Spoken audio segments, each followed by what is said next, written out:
Welcome to my course on mastering the art of the English language. As the world leverages the power of technology, digital, and social media, the ability to communicate information and ideas effectively has become one of the most critical skills required if you want to achieve your potential and make a positive contribution to society. In this course, your program is designed to help you become a more purposeful speaker, more effective in the use of grammar in all areas. Most importantly, it benefits your life dramatically. So why is grammar so important? Grammar exists to make you shine. In any situation where you need to make a good first impression, grammar will come to the rescue. Grammar is not just about avoiding mistakes. No. It is the barometer of clarity and credibility. This course is for dedicated learners of English who are ready to take their English to the next level. If you want to have natural conversations with native speakers, or if you need to communicate in English at work, perhaps even a university course, this program is for you. This course is for anyone who wants to master the art of the English language, or who simply needs to review the grammar rules. You will be able to grasp the subject matter faster, retain those critical knowledge skills, and most importantly, if you're a student in the audience, you will gain better grades. I am here to help you, and I thank you for taking the opportunity to join this journey with me. Welcome. Welcome back. I am so proud of you for committing to mastering the English language. Today we're going to be talking about verb tenses and their consistency, maintaining them or changing them. So what is a verb tense consistency? Verb tense consistency means sticking to a verb tense for the entire clause, the entire sentence, or the entire paragraph. Do not shift tenses unless necessary and appropriate. Take this sentence. It is confusing and inconsistent with the verb tense. Here's the example. Michelle painted her room red, arranges her closet, and will wash the car.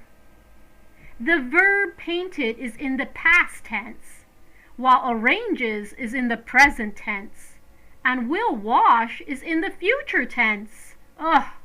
This sentence is too hard to understand. You might want to consider revising a sentence like this again to keep to one tense throughout. Here's an example. Let's take that sentence and make it: Michelle painted her room red, arranged her closet, and washed the car. Michelle painted her room red, arranged her closet, and she will also wash the car. In the last example, the shift to the future tense was will wash. It's clear and appropriate because it's part of another clause. It expressed a new thought, and because of that reason, it maintained verb tense consistency. We want that. Let's start taking this example. I'm going to give you the example of Haley. Haley lives in the basement of her parents while she looked for an apartment. Lives is in the present tense, referring to an ongoing action. That's okay. However, looked is in the past tense, so to make the tense consistent, you need to change the word looked to its present tense. Can you spot the difference? Listen closely. Haley lives in the basement of her parents while she looks for an apartment. Ah, that's so much better. Last year, Mitch adopted Lily. Cam gets a new job as a football coach, and Phil has bought a new car. The adverb last year is in the past tense, so revise the verbs gets and has bought into their new simple past tense. Can you spot the difference? Last year, Mitch adopted Lily. Cam got a new job as a football coach, and Phil bought a new car. That too is so much better. Consistency counts. Verb consistency is not only at the sentence level. No. It also counts on the paragraph level. Here's an example of a paragraph with an inconsistent verb tense. See if you can hear and spot the inconsistency. Yesterday, Rem and Lena went for a jog. Halfway through their course, the two come across a newly opened bakery, where they buy 3 boxes of cookies. So instead of jogging as planned, they have consumed the creamy chocolate cookies while walking home. Rem says they will try a different route next time, to jog without being tempted by freshly baked cookies. Did you spot the inconsistency? I hope so. If you were thinking about revising such a paragraph to maintain consistency throughout the paragraph, you might have written it this way. Yesterday, comma, Rem and Lisa went for a jog, period. Halfway through the course, comma, the two came across a newly opened bakery where they bought 3 boxes of cookies, period. So, comma, instead of jogging as planned, comma, they consumed the creamy chocolate cookies while walking home, period. Rem said they would try a different route next time, to jog without being tempted by freshly baked cookies, period. Keeping one verb tense helps clarify. It keeps your clarity as a speaker and a writer, specifically in understanding the definite time frame of the action that's being narrated. However, I do want to insert that there are times when shifting tense is crucial to the meaning of a written piece, which is to say it's done on purpose. When you change tense, you want to make it on purpose to have intent, meaning it has to be appropriate. Shifting tenses indicates a change in time frame for your clauses, for your sentences, and your paragraphs. Be careful. Use the proper tense.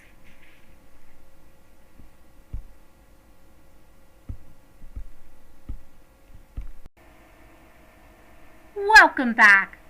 I am so proud of you for making the commitment to master the English language. Today we're talking about hyperboles. Hyperbole is a figurative speech. It uses exaggerated comparisons, or what they call overstatements, for emphasis and literary effect. Like all figures of speech, hyperboles, it's not meant to be taken literally. Loving with the fire of 1,000 suns refers to the burning passion of someone loving. It wouldn't make sense to take it literal and pair it with unconditional love. While a hyperbole may sound ridiculously impossible, it leaves us as listeners and readers with a visual grasp. We're intrigued. This is the reason why I encourage you to not only learn examples of hyperboles, but also to be creative and insert them into your work. The purpose of a hyperbole, when used wisely, it injects energy, it injects color, and it certainly paints the picture in a meaningful way to the viewer and to the listener. Using it in everyday conversations is also encouraged. For example, you might decide to insert it as humor. You could say, "It smells so bad as if a bunch of toddlers threw up on it."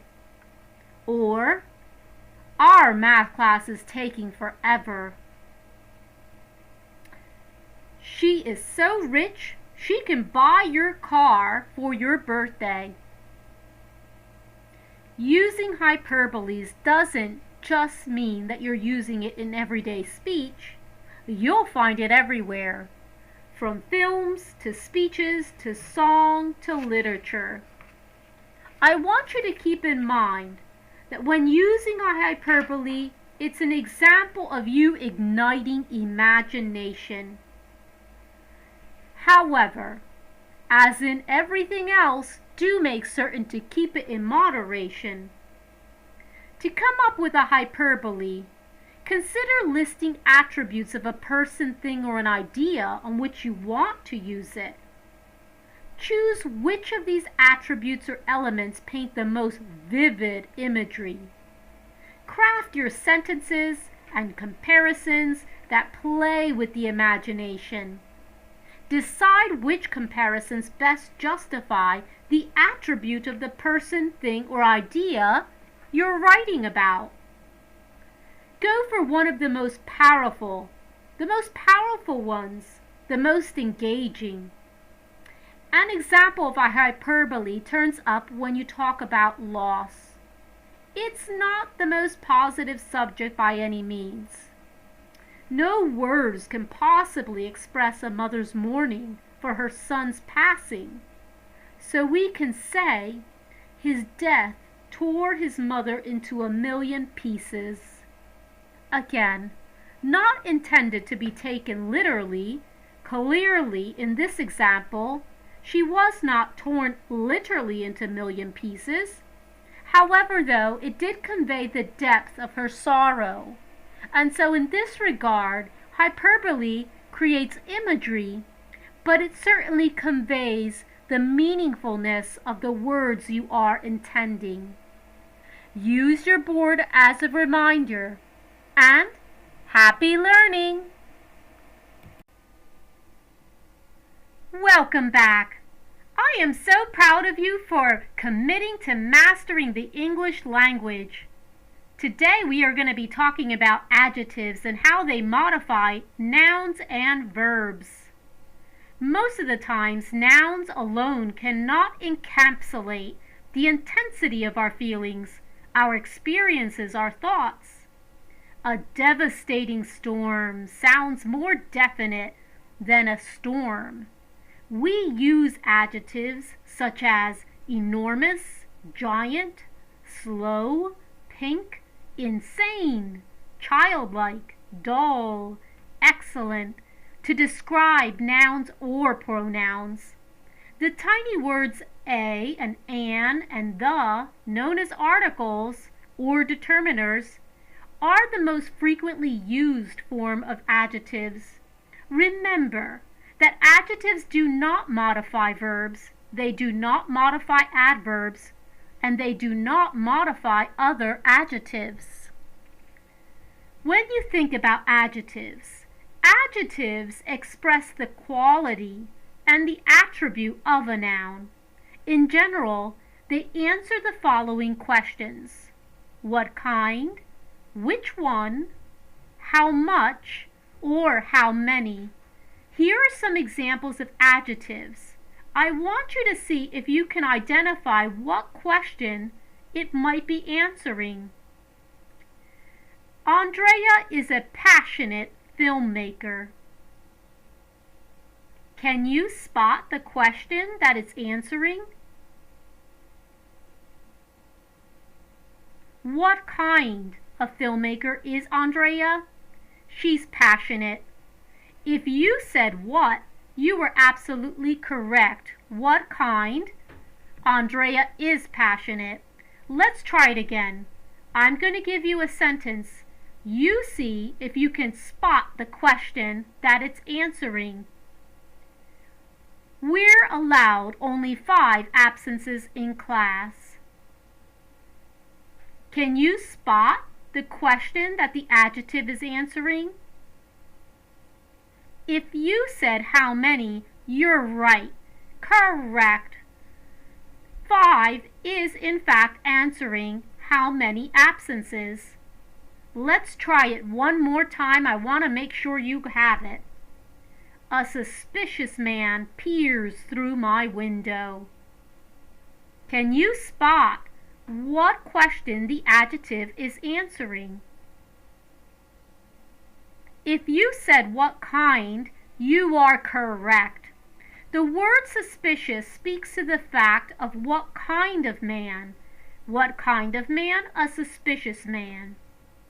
Adjectives usually precede the nouns they modify, like in the examples that I provided.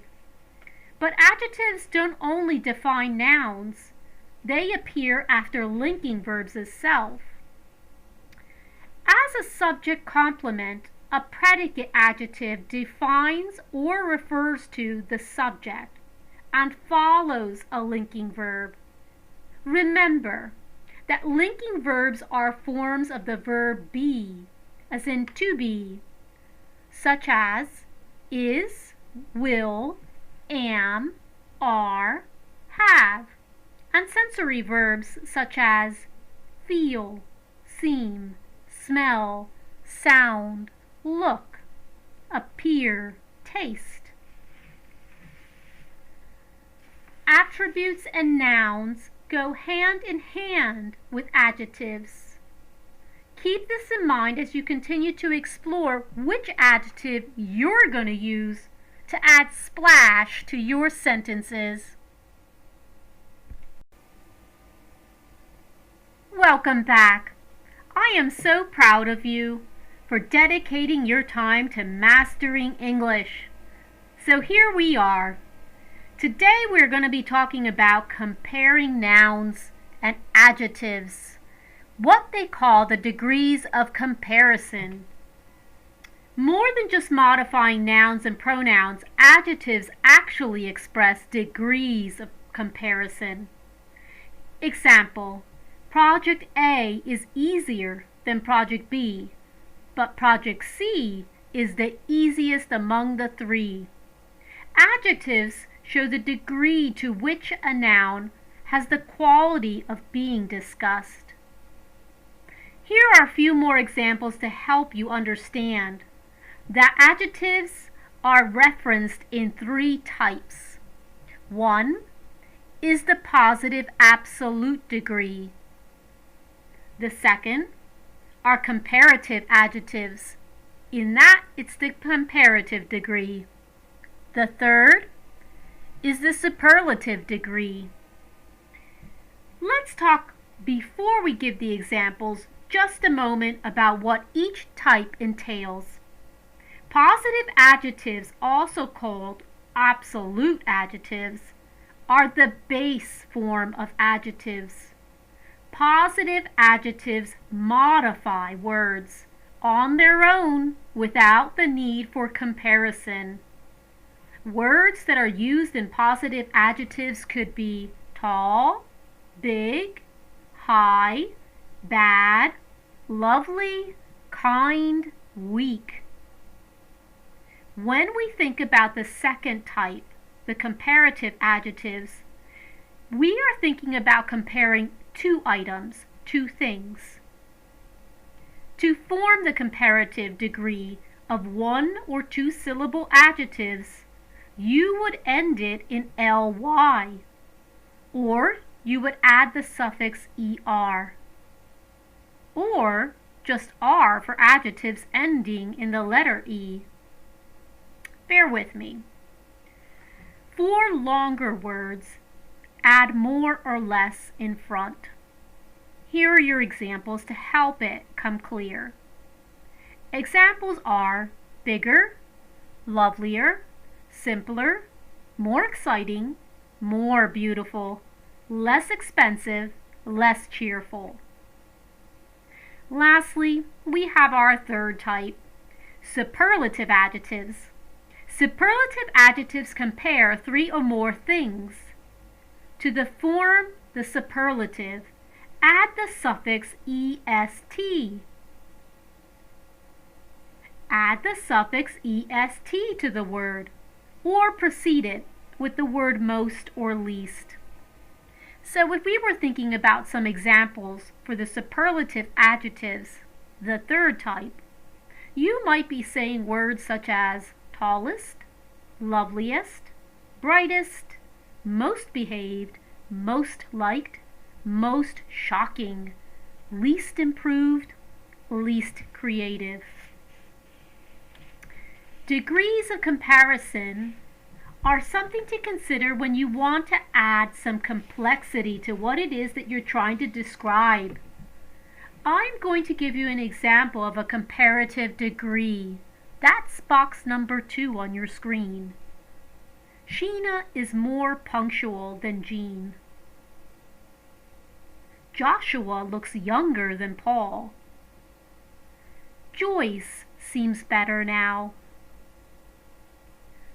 Let's go for a moment to box number 3, the superlative degree. Here are your examples. Of the 5 students, Jan is the brightest. Miss Loken was the best teacher I had in college. Among all my friends, she was the most reliable. Those are examples of taking a positive absolute degree and making it comparative and then turning it into a superlative. You can easily take the word wise, which would fall under box number 1, and turn it into box number 2 by saying wiser. You can then turn it into box number 3 by saying wisest. You can take the word loud and turn it into box number 2 by saying louder. You can then turn it into box number 3 by saying loudest. You could even take the word stubborn and turn it into box number 2 by saying more stubborn. You can then turn it into box number 3 and say most stubborn. Let's do it one more time, just so you have it. You can take the word important and turn it into box number 2, which is comparative degree, by saying less important.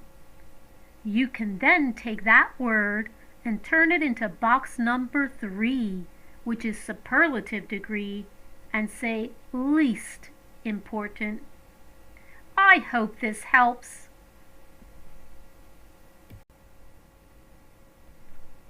Welcome back. I am so proud of you for dedicating your time to mastering English. We are going to be talking about adverbs. Adverbs are words that modify other words. An adverb is a word that modifies a verb. He walks slowly. Slowly is the adverb, and it's an example of it modifying the verb walks. However, though, an adverb can also modify an adjective. Here's your example. It's quite dirty. An adverb can also modify another adverb. Here's your example. She arrived very early. Or an adverb can modify a whole clause. Here's your example.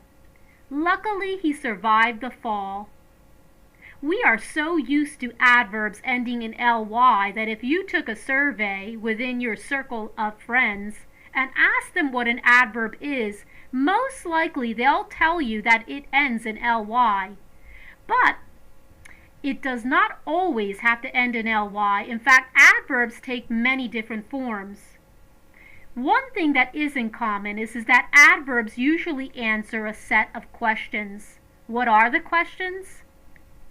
The questions are where, when, how, to what extent, how much, or how long.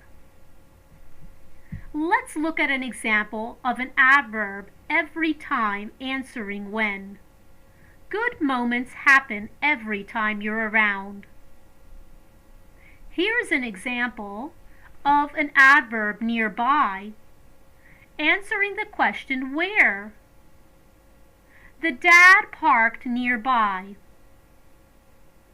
Here's an example of the adverb suddenly answering the question how. Suddenly, everything changed. And here's an example of the adverb barely answering the question to what extent. I barely remember what happened. The emphasis here is that an adverb is most commonly used to describe verbs, and in such cases, you can easily track it. Think about it. I want you to listen closely to the word carefully. I'm going to read a sentence and see the way that it is used. The students who listened carefully during the class got the highest grades. The adverb carefully in this example does tell how the students listened. Listen to the adverb wholeheartedly and how it's being used. He loved her wholeheartedly, but it wasn't enough. The adverb wholeheartedly tells how or how much he loved her. Now let's take a look at the adverb rarely. We rarely visit Mom, but we video chat often. In this example, the adverb rarely modifies the verb visit, while the adverb often modifies the verb video chat. So there you have it, some examples of the way that adverbs modify.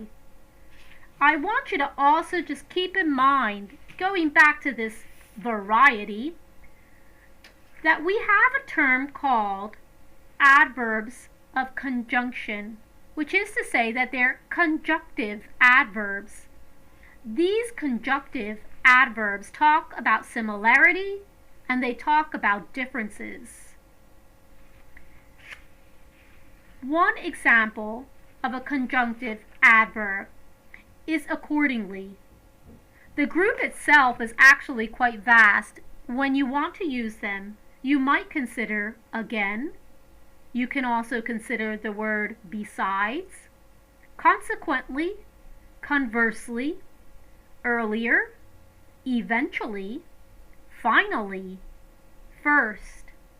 For example, for instance, furthermore, hence, in addition, in fact, namely, nevertheless, on the contrary, on the other hand, subsequently, that is, then, and therefore. All of these words are examples of conjunctive adverbs.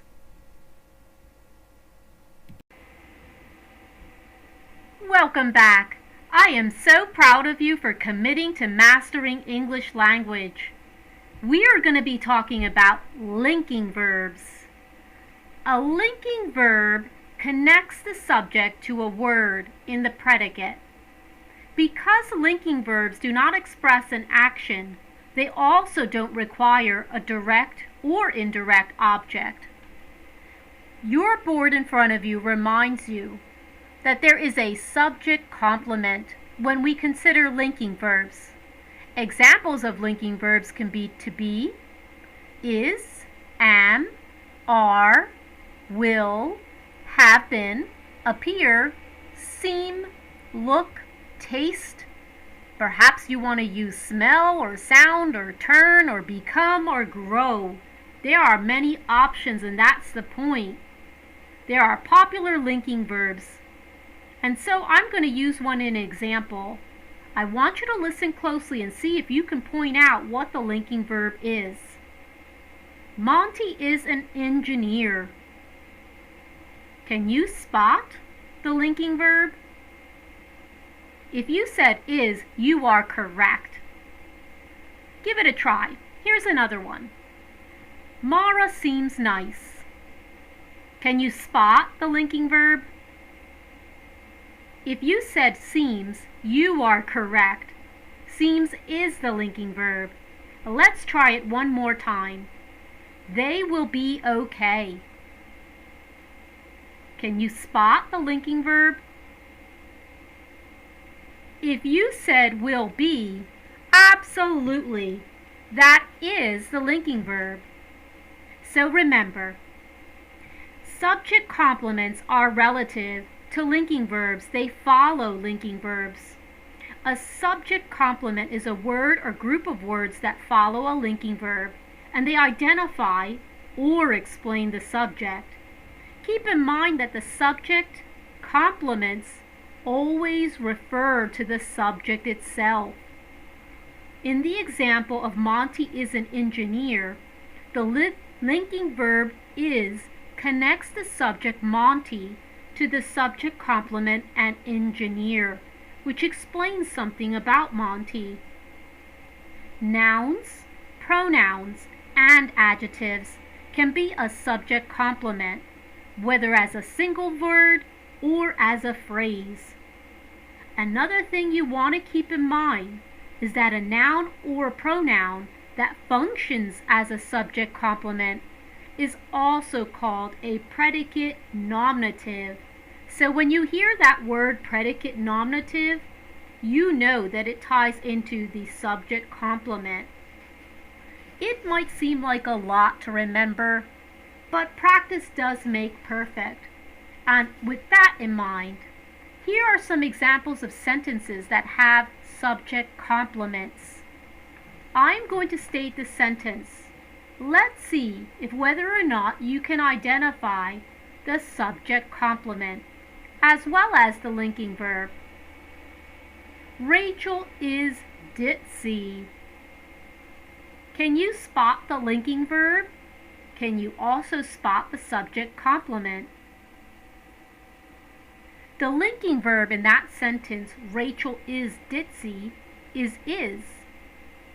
The adjective ditzy is a subject complement modifying the subject Rachel. They're connected by the linking verb is. I'm going to give you another example. It was her car I saw last night. Can you spot the linking verb? If you said was, you are correct. That is in fact the linking verb. One more. She is the faithful who claims that nothing is impossible.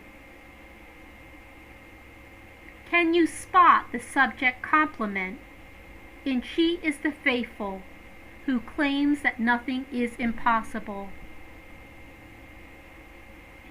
The subject complement, the faithful, modifies the subject she. The subject complement, impossible, modifies the subject nothing. And in that sentence, the linking verb was is.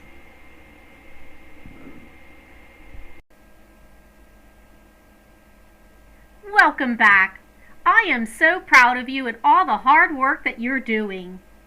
We're going to be talking about subject-verb agreements. Subjects must agree with verbs in two key ways. One is in person. The first person subject I agrees with the verb speak. The third person subject she agrees with the verb speaks. The second way is in number. The singular subject she agrees with the verb speaks. The plural subject they agrees with the speak. I know it can get a little bit confusing when you're just beginning, but fortunate for you, I have 11 guidelines of subject-verb agreements. Number 1 of the 11 points to remember is that singular subjects take singular verbs, while plural subjects take plural verbs. For example, take the sentence, Mary likes talking about her pets. There is a singular subject and a singular verb agreement. So let's think about this one. The pandemic continues to change our way of life.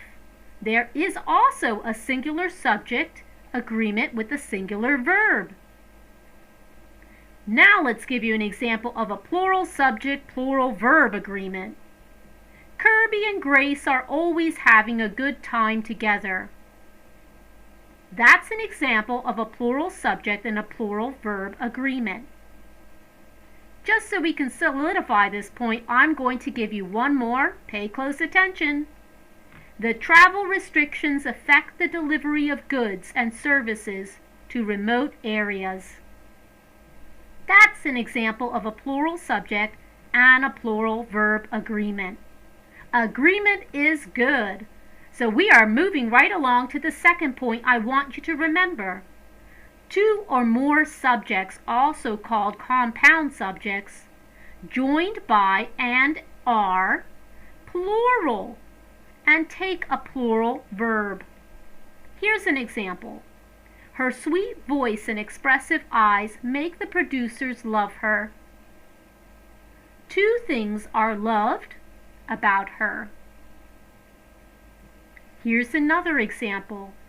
Movies, music, and literature keep him alive. Two or more subjects joined by and are plural and take a plural verb. Okay, guideline number 3 points to singular subjects. Singular subjects joined by or nor take a singular verb. Here's an example. Neither his mom nor his sister likes his new girlfriend. Here's another example. Either Lenny or Isco is running for president. And there you have the third. What about that fourth? In the fourth point to remember, I want you to remember that when a compound subject contains both a singular and the plural subject, joined by or nor, the verb agrees with the nearest subject. So the verb does in fact agree with the nearest subject, and this is what we call the rule of proximity. The rule of proximity states that there must be location considered when you go to speak and when you go to write. Here's an example. My paperwork or other commitments are piling up. That is a sentence that follows the rule of proximity. Here's another example. She or her brother is taking the car to work. That is an example of a sentence that follows the rule of proximity. Your fifth point. When a phrase comes between the subject and the verb still agrees with the subject. Here's an example. His love for the arts is inspiring. Point number 6. Phrases such as together, with, as well, along with, including, accompanied by, and in addition to are not the same as and. They do not compound the subject. If the subject is singular, the verb is to. Here's your example. Watching Blue's Clues as well as reading storybooks develops a child's artistic skills. Point number 7. The following common pronouns are singular and take singular verbs. These are each, either, neither, one, everyone, everybody, no one, nobody, anybody, someone, somebody. Let's see one of those words in an example. Everybody in the classroom likes pizza. Here's another example. Somebody has to take the lead role. Remember, pronouns, like each and one, are usually followed by prepositional phrases. So make sure that the verb agrees with the subject, not the noun or pronoun in the prepositional phrase. Moving along to number 8. The words some, any, none, all, and most may either be singular or plural, depending on a word in the prepositional phrase that follows the subject. So what does this look like in a sentence? Here's what it looks like. Some of the practices in their house are unconventional. Here's another example. All of his money goes to charity. Point number 9. Some nouns end in S, but are usually singular and require a singular verb. Examples are physics, mathematics, news, measles, mumps, rabies, civics, and even billiards. Here's an example of one in a sentence.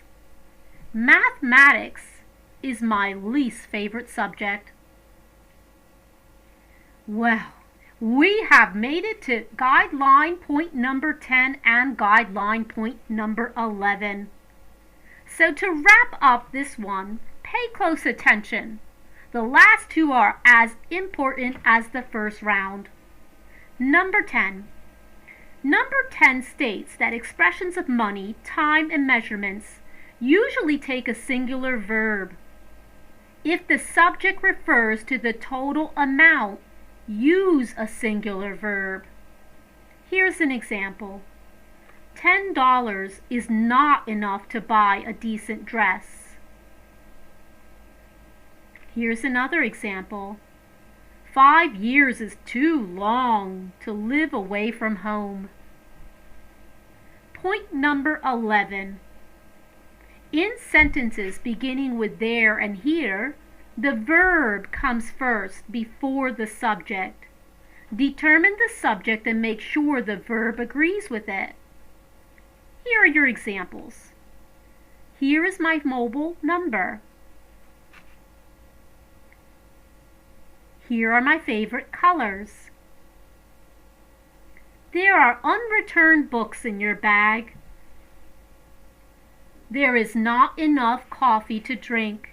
I am so proud of you for covering subject-verbs agreements. I'm going to encourage you to use the board in front of you to keep this in mind when you go to practice.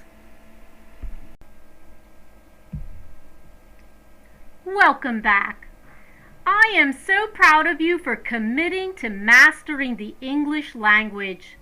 Today we're going to talk about conjunctions, connecting words and phrases. In front of you, you have a reminder of fanboys. We talked about it in another module. So what is a conjunction? While short sentences are easy to read, they might not be able to fully convey what it is you're meaning. Concise is okay. Too short is sometimes not. Likewise, long sentences that try to squeeze in a lot of thoughts may be hard to swallow for some of your listeners or some of your readers. They might get tired of either reading or listening. So, you want to be thinking about conjunctions. A conjunction is a word that joins words or groups of words. It helps to break down the idea into readable or listenable chunks, which we call units. Use conjunctions to connect your thoughts and achieve clarity. Here are different kinds of conjunctions that you might want to consider. Number 1. Coordinating conjunctions are the most popular connecting words. They join words, phrases, and clauses of equal value in a sentence. The coordinating conjunction fanboys is the reason we're revisiting it because it is the most popular. Fanboys stands for, and, nor, but, or, yet, so. They said their final goodbye, for they knew it was time. She watched a movie and lost track of time. He didn't take a bath, nor did he change his clothes. Social media expands our world, but we should use it wisely. We could attend the Mass, or we could go to the park. The president isn't doing his job, yet he still reigns. She gave us an easy test, so all of us passed. So there you have it.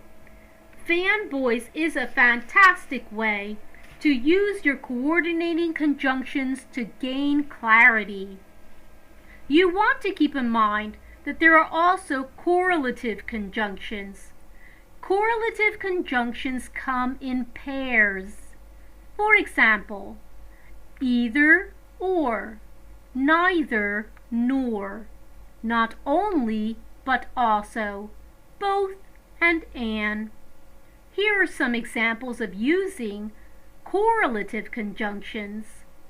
My friends will play for either the hotel or the food. Neither the teacher nor the students felt the earthquake. The pandemic not only devastated our livelihood, but also exposed a fragile world. Both Alice and I are going to Wonderland. Those are examples of correlative conjunctions. There's one more important area to cover in terms of types of conjunctions. This is the subordinating conjunction. A subordinating conjunction are words or phrases that connect a subordinate dependent clause to an independent clause. Remember that an independent clause is a group of words that form a complete thought, meaning it has a subject and a verb and can stand on its own. In contrast, a subordinate clause or dependent clause is a group of words that does not express a complete thought. It cannot stand on its own. So what are some subordinating conjunctions you can use? A few of them are here. Only, even if, in order that, in case, once, before, till, while, whereas, when, whenever, as if, as long as, and as much as. I hope that you'll turn to your board when trying to use the fanboys to gain clarity. Happy learning! Welcome back. I am so proud of you for committing to mastering English. Today, we're going to be talking about definite and indefinite articles.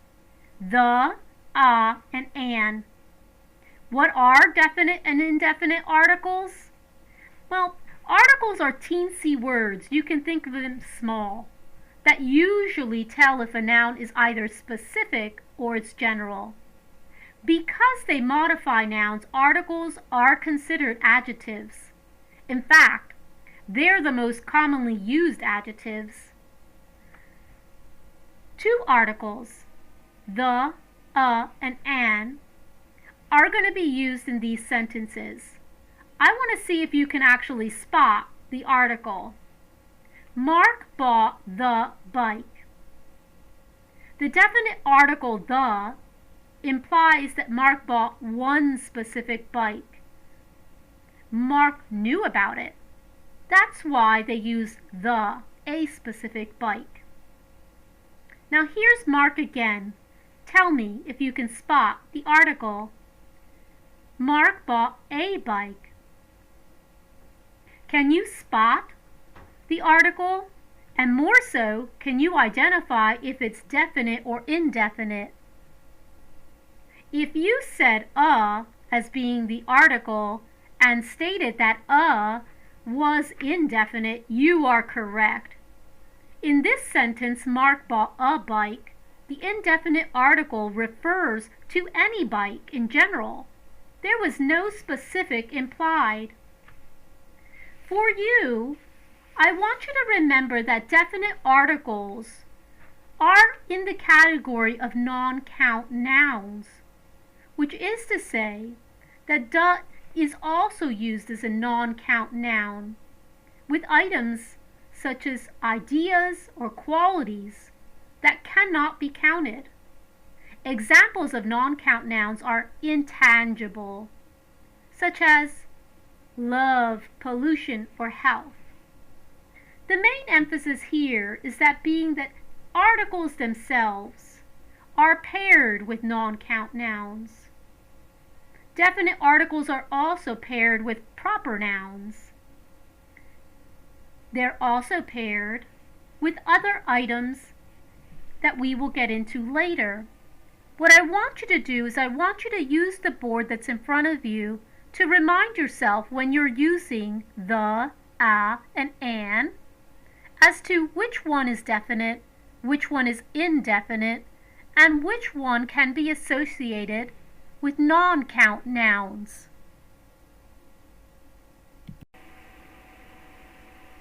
Welcome back. I am so proud of you of committing to mastering the English language. Today, we're going to talk about prepositions. What is a preposition? A preposition is a word or group of words used to link nouns, pronouns, and phrases to other words in a sentence. Some examples of prepositions include in, at, on, of, to, by, and with, or phrases such as in front of, next to, and instead of. Prepositions in English are most frequently dictated by fixed expressions, which is to say, while there are some general guidelines to follow, many prepositions are used idiomatically with certain verbs. In these cases, it is best to memorize the phrase instead of the individual preposition. There are a few rules for usage. Although there are hardly any rules as to when to use which preposition, most commonly prepositions define relationships between nouns and locate words, actions, or ideas in a particular time or place. So remember, the role of a preposition, notice its position and where it appears in the word. You want to consider the fact that there are prepositions of time. We categorize them not only by time, but there are also prepositions of place. For example, related to time, we might use the preposition of in, such as in August, in the evening. We might also use the preposition of at, such as at breakfast, at night. Or we could be using the preposition of on, as in on Friday. There are some other prepositions related to time. You might consider since, for, from to, until, or by. Going to places. Prepositions in place identify the location. They also identify to the reader or the listener direction. For example, take the preposition of from. For the origin, it speaks to a starting point. You might see it in sentences such as, I used carrots from the garden. I will be on vacation from July to August. You might also use the preposition of place, such as across. Across itself, the word speaks to movement from one side to another. For example, there is a coffee shop across the street. I swam across the lake. I'm going to make sure that you have it in place. Speaking of places, I'm going to share 2 more prepositions of place. The next one is between. Between speaks to a place that is in between 2 items, 2 things, 2 objects. For example, in the sentence, I was standing between my friend and my parent. Take the next sentence and see if you can spot where the word is. The gap between the rich and poor keeps growing.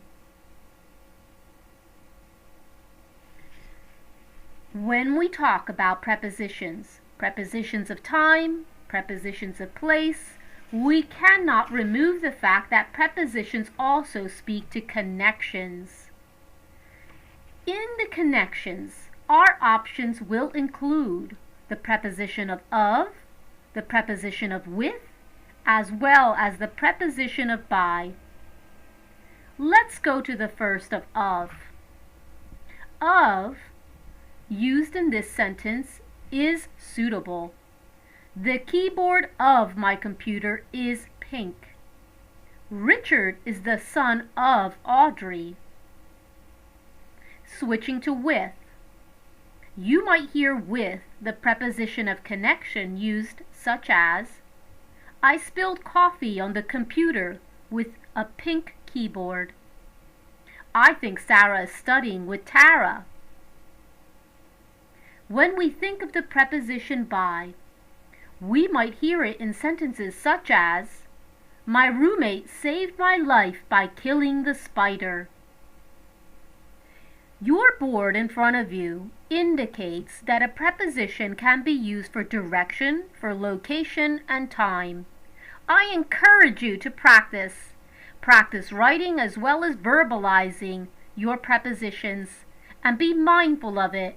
Most importantly, happy learning! Welcome back! I am so proud of you for committing to mastering the English language. Today we are going to talk about direct and indirect objects that pair with verbs. What are direct and indirect objects? Direct and indirect objects complete the meaning of an action word, such as Lynn cried is a complete sentence, but Lynn gave is not. It makes you ask, Lynn gave what or whom? Insert an object to make the sentence complete. Lynn gave a pen. Here, pen is a direct object. If we had another noun or pronoun in between the verb and the direct object, we'll have an indirect object. Here's an example. Lynn gave her a pen. The indirect object her tells to whom Lynn gave a pen. So what is a direct object in a little more detail? The direct object is the receiver of the action expressed by the verb. It answers the question what or whom. Remember that a direct object follows after the verb it complements. Here are the examples of sentences with direct objects and the verbs they complement. She always brings an umbrella to work. Can you spot the direct object? The direct object answers what she brings. Kay met him at the festival. Can you spot the direct object and what it answers? The direct object answers whom Kay met. Remember, phrases and clauses can be direct objects. An example being, Liz loved her cat. The direct object answers what Liz loved. Or, can you call Amy? The direct object answers whom to call, Amy. A sentence can in fact have multiple direct objects for different verbs. Here's an example. Hillary started her music career when her father gave his approval. Another example of multiple direct objects for different verbs would be this. The chef created a new recipe for the special guests, but they didn't like it. Now that we've gone into a little more detail about direct objects, we are going to touch upon the indirect for a moment. The indirect object tells to whom or what, or for whom or what, the action of the verb is done. The indirect object always comes between the verb and the direct object. Here are a few examples of indirect objects and direct objects. Sam made Sophie a doll house. Can you spot the indirect object? If you said Sophie, you are correct. Sophie is the indirect object which tells for whom the dollhouse is made. To expound, the subject Sam is the doer of the verb. The direct object is the dollhouse. Here's another example. See if you can answer what question it's answering. Father gave our neighbors the empty baskets for the garage. If you were thinking, to whom did the father give the empty baskets? That is correct. And in this sentence, to whom are the neighbors? Let's try it one more time just so I make sure you have it. Listen closely to this sentence. See if you can figure out who it's talking about, or rather, to whom. The manager left the employees a memo.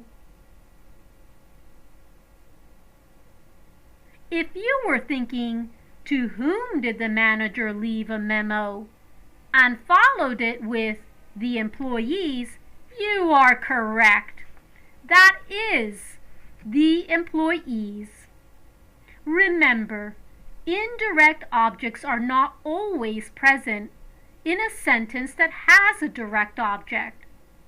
A sentence can keep its meaning without the indirect object. Use the board you have in front of you to practice direct objects and indirect objects. Happy learning!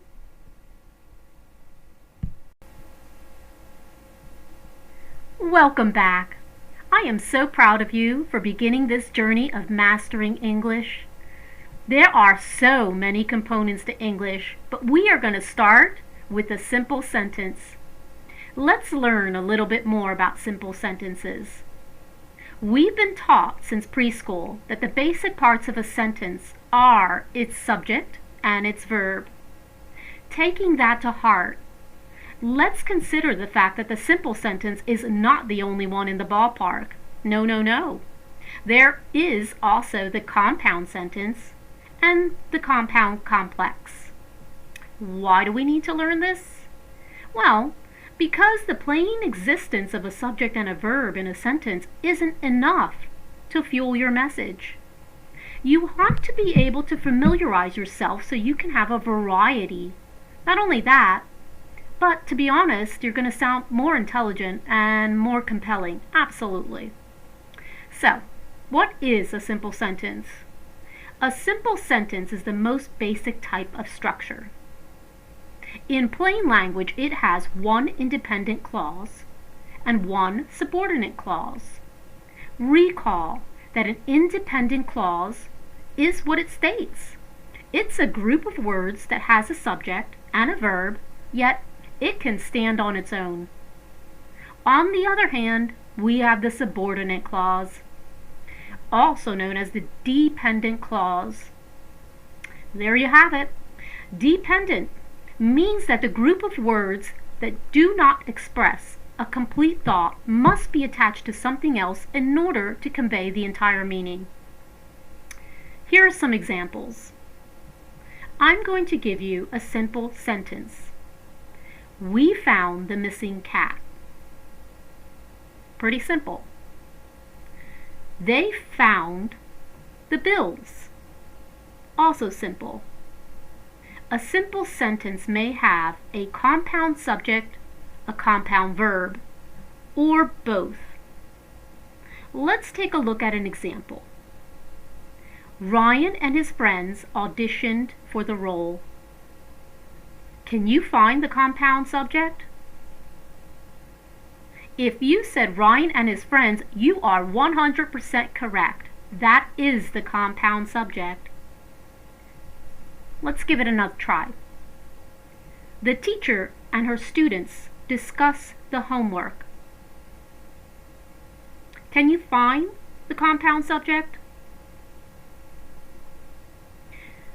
If you said the teacher and her students, you were correct. Absolutely. So, what you have in front of you is another reminder. To keep it simple, you have one independent clause and no subordinate clause.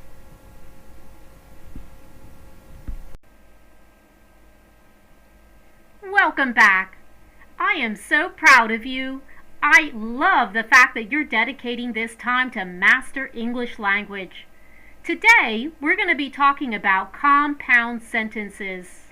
You're going to learn a little bit more about what in the world is a compound sentence. So what is a compound sentence?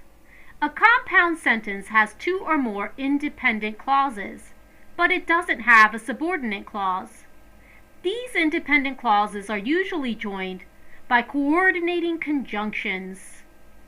So, if you have difficulty remembering what a coordinating conjunction is, there is an infamous acronym to use. You can use fanboys.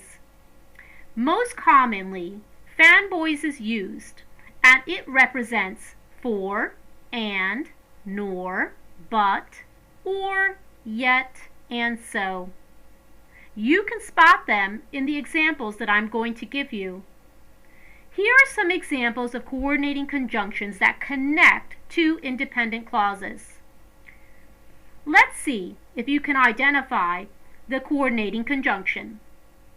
Becky baked too many cookies, yet she did not give me any. Can you spot the coordinating conjunction? If you said yet, you're correct. Yet in that sentence is in fact the coordinating conjunction. Here's another example. Try to spot the coordinating conjunction. Chris writes love letters to Marissa every day, but she never reads them. Can you spot the coordinating conjunction? If you said but, you are correct.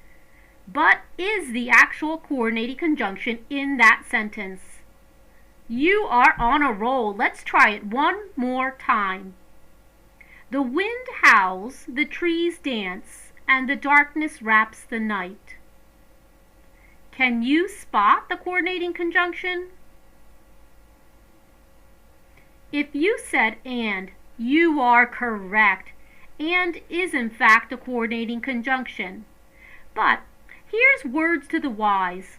Do not confuse a compound sentence with a simple sentence having a compound subject or a compound verb.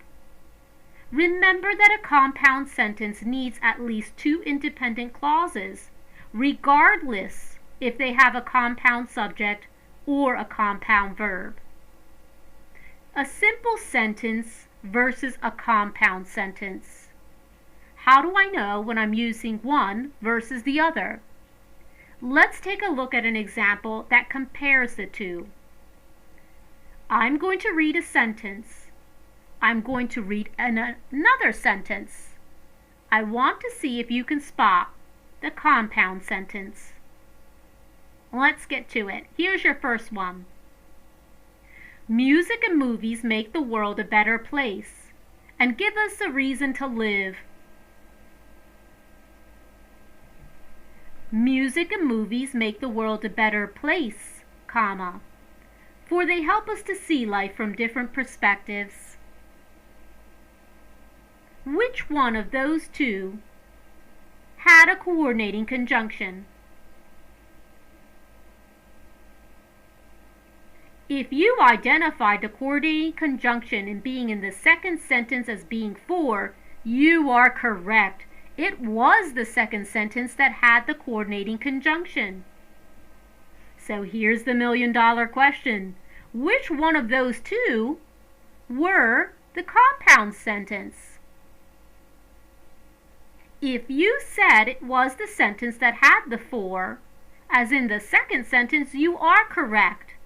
Music and movies make the world a better place, comma, for they help us to see life from different perspectives, is in fact a compound sentence. Compound sentences do in fact have those coordinating conjunctions, but as I mentioned, sometimes you might have a sentence that has a compound subject or a compound verb. So I'm going to take this opportunity simply to give you one example of each. What is an example of a compound subject? Here it is. Our souls, comma, our reason, comma, our thumbs, comma, and our speech devoted themselves to the learning truth. That is an example of a compound subject. Here's your example of a compound verb. He lived, comma, died, comma, and was resurrected many times. That was an example of a compound verb. Use the board in front of you to review compound sentences. Use it to remind you the fanboys and how to implement them in your everyday English.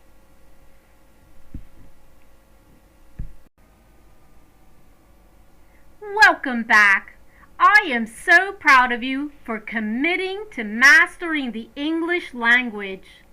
Today we're going to talk about compound complex sentences. What is a compound complex sentence? We've been taught in preschool that the basic parts of a sentence are its subject and its verb. Taking that to heart, let's delve a little bit deeper in terms of the compound complex sentence. As its name suggests, it's a combination of the compound and the complex sentence. Like a compound sentence, a compound complex sentence has two or more independent clauses. And just like a complex sentence, it also has one or more subordinate clauses. Remember, at least two independent clauses and at least one subordinate clause. Here are some examples of compound complex sentences with subordinate clauses. First, despite a hard year, we managed to achieve some personal goals and we found faith in ourselves again.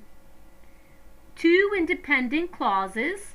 They are, we managed to achieve some personal goals and we found faith in ourselves again. Did you spot the subordinate clause? If you said despite a hard year, you are correct. That is the subordinate clause in that sentence. Let's try it again. He is an engineer who fell in love with marketing after graduation. So he's now leading an advertising firm that claims a massive success. Did you spot the two independent clauses? If you said he is an engineer and he's now leading an advertising firm, then you are correct. Those are the two independent clauses. Did you spot the three subordinate clauses? If you said, "Who fell in love with marketing after graduation?" and that claims a massive success, you are correct. Those are the three subordinate clauses. We're going to try it one more time because I want to make sure you have it right. Here goes number 3.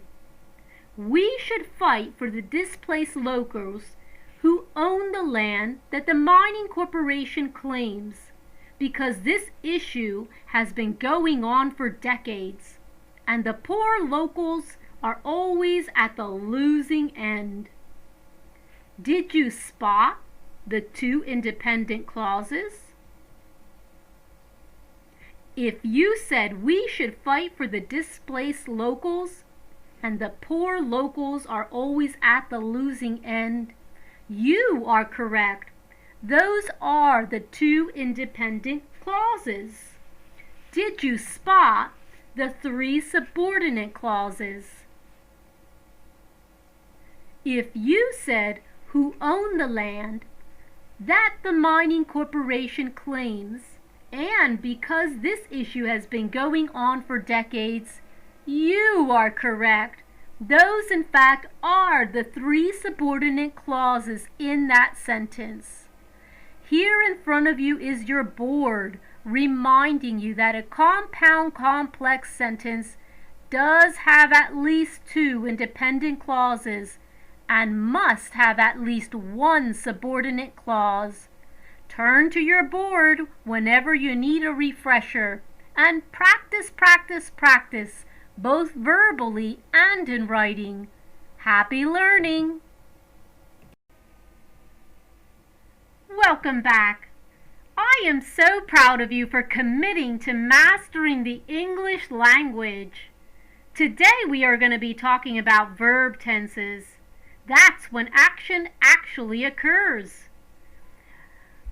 Aside from expressing what the subject does, verbs essentially show us the time of action. Verbs specify different time frames through different verb tenses. In short, verb tenses tell when an action occurred. The English language has three main verb tenses: past, present, and future. The past tense describes an action that happened in the past. For example, she watched the movie yesterday. The present tense refers to an occurring action or a continuous action, such as she watches her favorite sitcom every night. Whereas the future tense talks about something that has yet to occur. It's an action that has not been completed. Verbs in the future tense need help verbs. We call these helping verbs. For example, she will watch the sitcom again tomorrow. Helping verbs are forms of verbs to be, to do, and to have, such as am, is, was, were, being, has, have, had will, shall, should, would, will be, did, do, will, do. Those are all helping verbs. However, when we think about verb tenses only coming in three forms, yes, you know what I'm going to say, there are actually more. There are 12 verb tenses. On your board, you have an example of 4. We have the simple verb tense, we have the progressive, we have the perfect, and of course the perfect progressive. I'm going to give you a sentence, and I'm going to show you how it fits in verb tenses. Simple is, in past tense, she smiled at me. Simple in present tense is he smiles at me. Simple in future tense is she will smile at me. We're going to switch to progressive. Listen to the difference between simple and progressive. Progressive in terms of the past tense would be this: he was smiling at me. Progressive in present tense would be this: she is smiling at me. Progressive in the future tense would be this: she will be smiling at me. Now let's switch gears and talk about an example for the perfect English verb tense. The perfect tense in past tense would be she had smiled at me. Perfect in present tense would be she has smiled at me. The perfect in the future tense would be he will have smiled at me. Moving right along to the perfect progressive. The perfect progressive in past tense form would seem like this: he had been smiling at me. Perfect progressive in present tense form would be he has been smiling at me. Perfect progressive in future tense form would be she will have been smiling at me. Whew! That's a lot of verb tenses. I know it might seem a little bit difficult to memorize it all. However, though, I encourage you to keep practicing. It makes it easier. You'll be able to identify simple tenses and perfect tenses before you know it. As a reminder, simple tenses are the easiest to learn and to use. They express actions that have already happened in the past and are continuous or are occurring now in terms of the present. They also occur in terms of the future. As the name suggests, simple tenses use simple past and present tense verbs. For the simple future tense, the verb's base is joined by a helping verb, such as will, as in will plus verb's base form. Another way to express your future action is through the formula am /is /are plus going to plus verb base form. Here's an example of that. He applied for a job. That's the past tense. He applies for a job. That's the present tense. He will apply for a job. That is the future tense.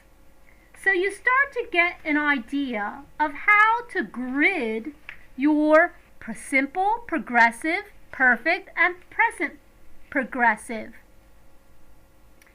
With regards to your practice, I encourage you to not only formulate sentences verbally, but as well as to write them. You'll be all the better for it, and it will get easier. Happy practice! Welcome back. I am so proud of you for making the commitment to master the English language. Today we're going to be talking about the 8 parts of speech. 8 parts of speech consist of the noun, the pronoun, the adjective, the adverb, the verb, the preposition, the interjection, and the conjunction. When you use your language, you are going to be tapping into one of these 8. Because it's the foundation of English itself, we're going to take a moment to revisit the definition and give you an example. Let's start with the noun. A noun is a person, place, or thing. For example, a student can be a noun. Park can be a noun. A chair can be a noun. Kindness can be a noun. Moving to verbs. Verbs are actions. You should have vividness in terms of imagery of movement when it comes to verbs. For example, a verb can be drinking, it can be studying, it can be running, it can also be feeling. The adjective. An adjective is a word that describes a noun. You began adjectives very early on in elementary school, and for most even prior to that in preschool. However, though, your adjectives as you got older should have gotten more mature. There are plenty of adjectives to choose from, but we are going to give you the example of the basics. An adjective can be happy, it can also be sunny. So what is a verb? A verb, as a reminder, is an action. However, though, an adverb is a word that describes a verb. An adverb also describes an adjective. It can also be another adverb. For example, he drives carefully. In that sentence, carefully is the adverb. She speaks English well. In that sentence, well is the adverb. So let's touch upon a conjunction. What is a conjunction? A conjunction is a word that joins other words together. It can also join phrases or clauses. For example, John and Mary. In John and Mary, and is the conjunction. It brings them together. Tea or coffee. In tea or coffee, or is the conjunction. I like you, but I cannot go out with you. But in that sentence is the conjunction. It brings the other thought together. So what is a preposition? A preposition is a word that describes a relationship between a noun and a noun or a verb or an adverb. Samples of prepositions made at your disposal can be in, on, at, into, beside, above, below, and with. So now we have two remaining 8 parts of speech, the interjection and the pronoun. Let's talk about the interjection. An interjection is a word that describes a sudden utterance, such as, oh, or ah. Pretty simple, right? The last 8th part of speech happens to be the pronoun. A pronoun is a word that replaces a noun or a noun phrase.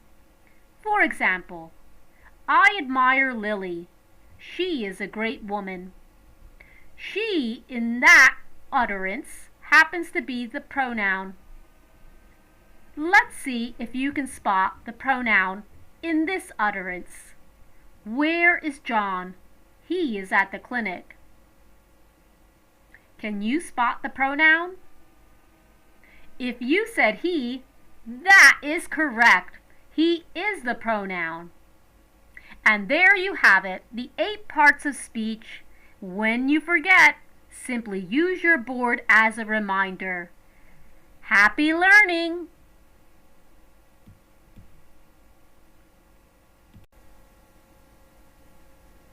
Welcome back. I am so proud of you for continuing your modules to learn how to master English language. What we're going to be covering in this section are sentence fragments. Fragments are in fact something you want to avoid.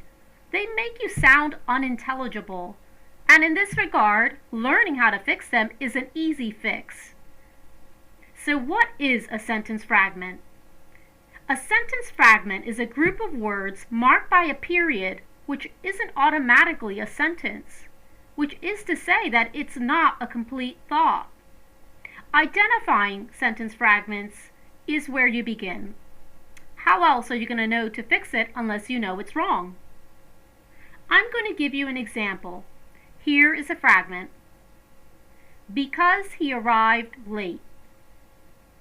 Because he arrives late is what we reference as a subordinate clause.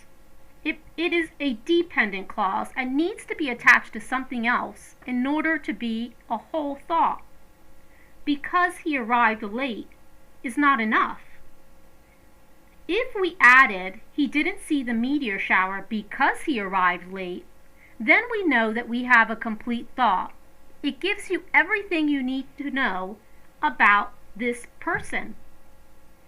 I'm going to give you 2 examples.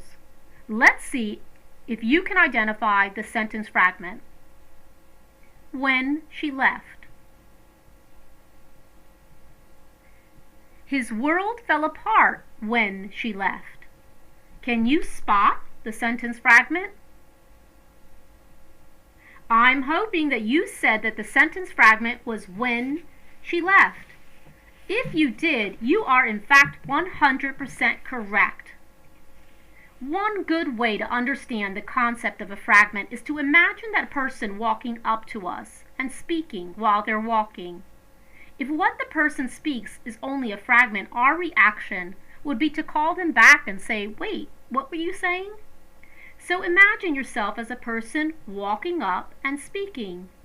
However, though, in this example, we want to make sure that you add all the words you wanted the listener to hear. So instead of saying, "flings her hair down," you would say, "a girl flings her hair down." The latter is what you're aiming for, conveying meaning. Instead of saying, "although a carriage flashed before them," you would say, "a carriage flashed before them while they were walking down the street." Think about it. Yes, yes, yes. Sentence fragments are a part of everyday language. However, there's a time to be informal, and as I've always mentioned, informality doesn't mean inappropriate use of language. And then there is a time to definitely convey structure. So keep it in mind while you're trying to examine and identify those fragments, and use this guide in front of you to learn how to fix those fragments.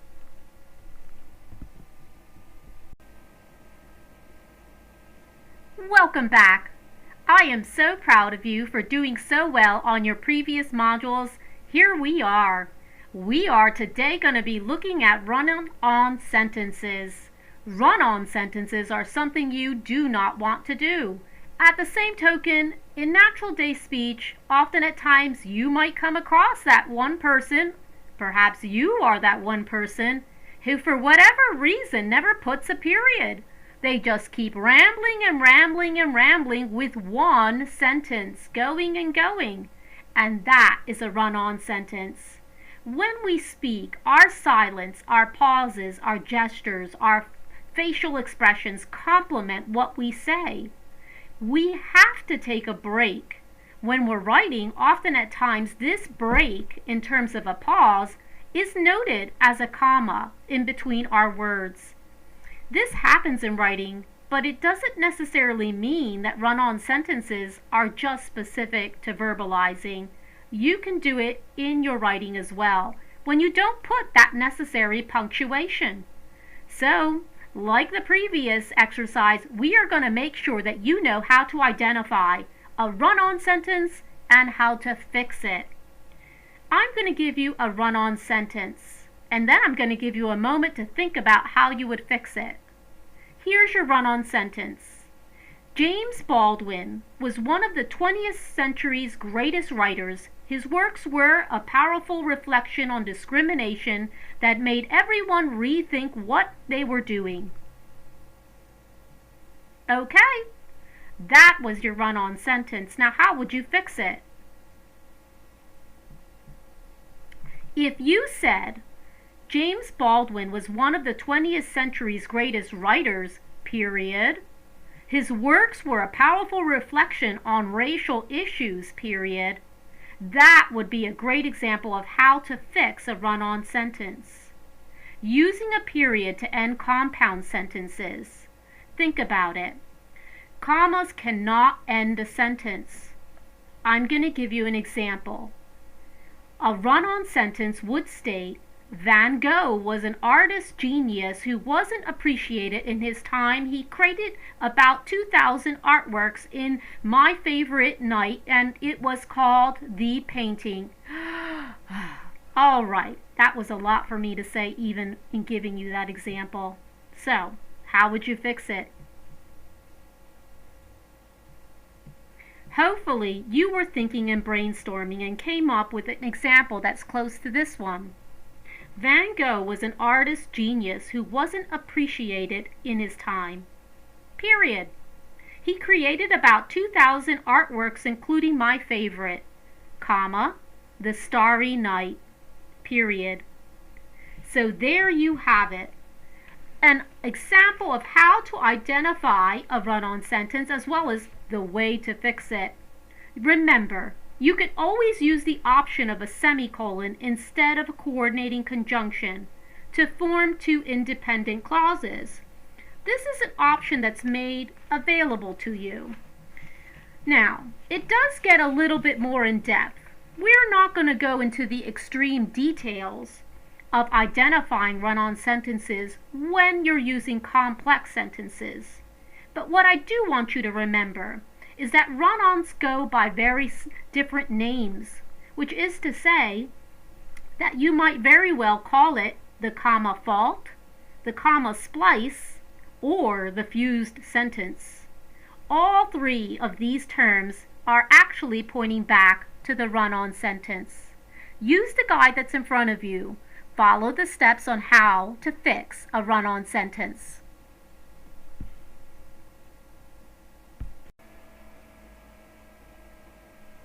Welcome back. I am so proud of you for making the commitment to master the English language. Today, we're going to talk about quotation marks, how to use them properly. Using a quotation mark before and after a direct quotation is something you're going to encounter a lot. Quoting directly means writing the exact words of a person said. For example, did you read the books I lent you? Question mark. That particular question should be placed in quotation marks if it's followed by who actually asked it. Here's another example. He confessed, comma, quotation mark, I'm falling in love with you, period, quotation mark. A direct quotation begins with a capital letter, unless it's separated into two parts by expressions like he asked or he said. Take this example. We're going to reference a young lady named Celine. Did you read the books, comma, Celine asked, that I lent you last week, question mark. Can you tell where to place the quotation marks in that sentence? If you said quotation marks go around, did you read the books, and you also said that they go around that I lent you last week, you are correct. See if you can spot where to place the quotation marks in this next sentence. This one has to do with Sab. Listen to me, he said. Sab, I like you. Can you spot where to place the quotation marks? If you said, before listen and after me, as in listen to me, you are correct. If you also said, quotation marks go around Sab, I like you, you are correct. In these examples, quotation marks not only went in one spot, but they went in two spots. Another point to consider: separate a direct quotation from the rest of the sentence using a comma and an exclamation point or a question mark. For example, "What a lovely dress!" exclaimed Anne. Can you spot where to place the quotation marks? If you said, "Put them around what a lovely dress," you are correct. Before you enclose them in quotation marks, make sure that the question marks and the exclamation points are part of the quotation. Otherwise, place them outside the closing quotation mark. For instance, if you were going to say, "Why are we here?" he wondered, you would place the quotation marks before why and after the quotation mark of the question mark. Let's try this one. "He screamed, 'Set us free!'" If you said, "Put the quotation marks before set and after the exclamation point on 'set us free," you are correct. Moving on to the third point I want to make. Use one set of quotation marks to enclose quotations with two or more sentences. Take the example, Mrs. Geller narrates, "Matilda dreams of having a new family. She spent 12 years in the orphanage, patiently waiting to get adopted. I hope her prayers get answered on her upcoming 13th birthday."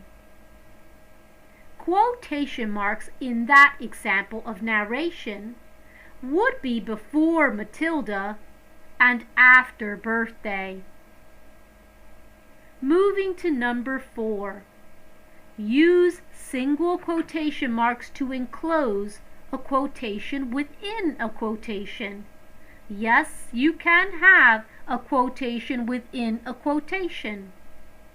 For example, "My favorite part was Ross yelling 'Pivot, pivot, pivot,'" said Rachel. Or, "I yelled, 'I quit,' in front of the House of Bosses," shared Kathy. Each of those had a single quotation mark to endorse the quotation within the quotation. Number 5. For the last point, use quotation marks to enclose titles of books, of movies, titles of songs, and even poems. If you're going to say, "I read The Alchemist 100 times," then the quotation marks go around the and alchemist. Let's see if you can find the quotation marks in this title. "He loves classic songs like Count Basie's 'Fly Me to the Moon.'" Can you see where to place the quotation marks? If you said before fly and after moon, you are correct. So use your board when turning to quotation marks. Make sure you know where to place them, and most importantly, practice, practice, practice. Happy learning! Welcome back. I am so proud of you for committing to mastering the English language. Today we're going to talk about modifiers, detailing your sentences with modifiers. So what is a modifier? Modifiers are words or phrases that modify, describe, or add detail to another word in a sentence. Adverbs and adjectives are modifiers. So are phrases and clauses. Adverbs modify a verb, an adjective, or another adverb. Adjectives modify a noun or a pronoun. Words may form phrases and clauses to modify another word. Let's use a couple of examples. He arrived early. The adverb early modifies the word verb. Your paintings are majestic. The adjective majestic modifies the noun. In this case, the noun is paintings. The teacher from Spain gave us a language exam. The phrase from Spain modifies the noun. In this case, it's teacher. My best friend who loves dogs adopted a puppy again. The clause who loves dogs modifies the noun best friend. Remember, notice the change in meaning of each sentence as we move along about modifying phrases. For example, from Spain, the teacher gave us a language exam. The teacher gave us a language exam from Spain. The teacher from Spain gave us a language exam. The first sentence means the teacher was in Spain when he or she gave us an exam. The second, that the exam was from Spain. The third, that the teacher was from Spain. The placement of the modifying phrase from Spain changes the meaning of each sentence.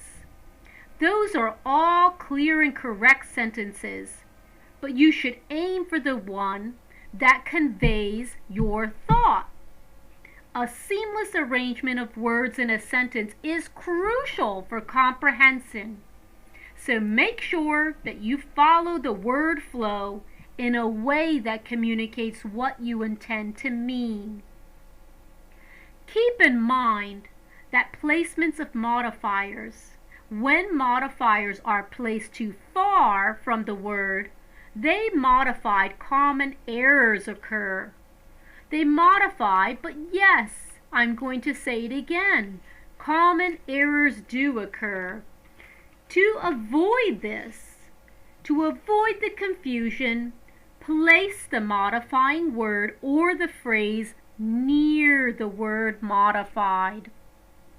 Prepositional phrases as modifiers is something to keep in mind. When using a prepositional phrase as a modifier, always, I said always, place the phrase near the word it modifies. Think about it. Here's an example. The woman was baking cookies in a red dress.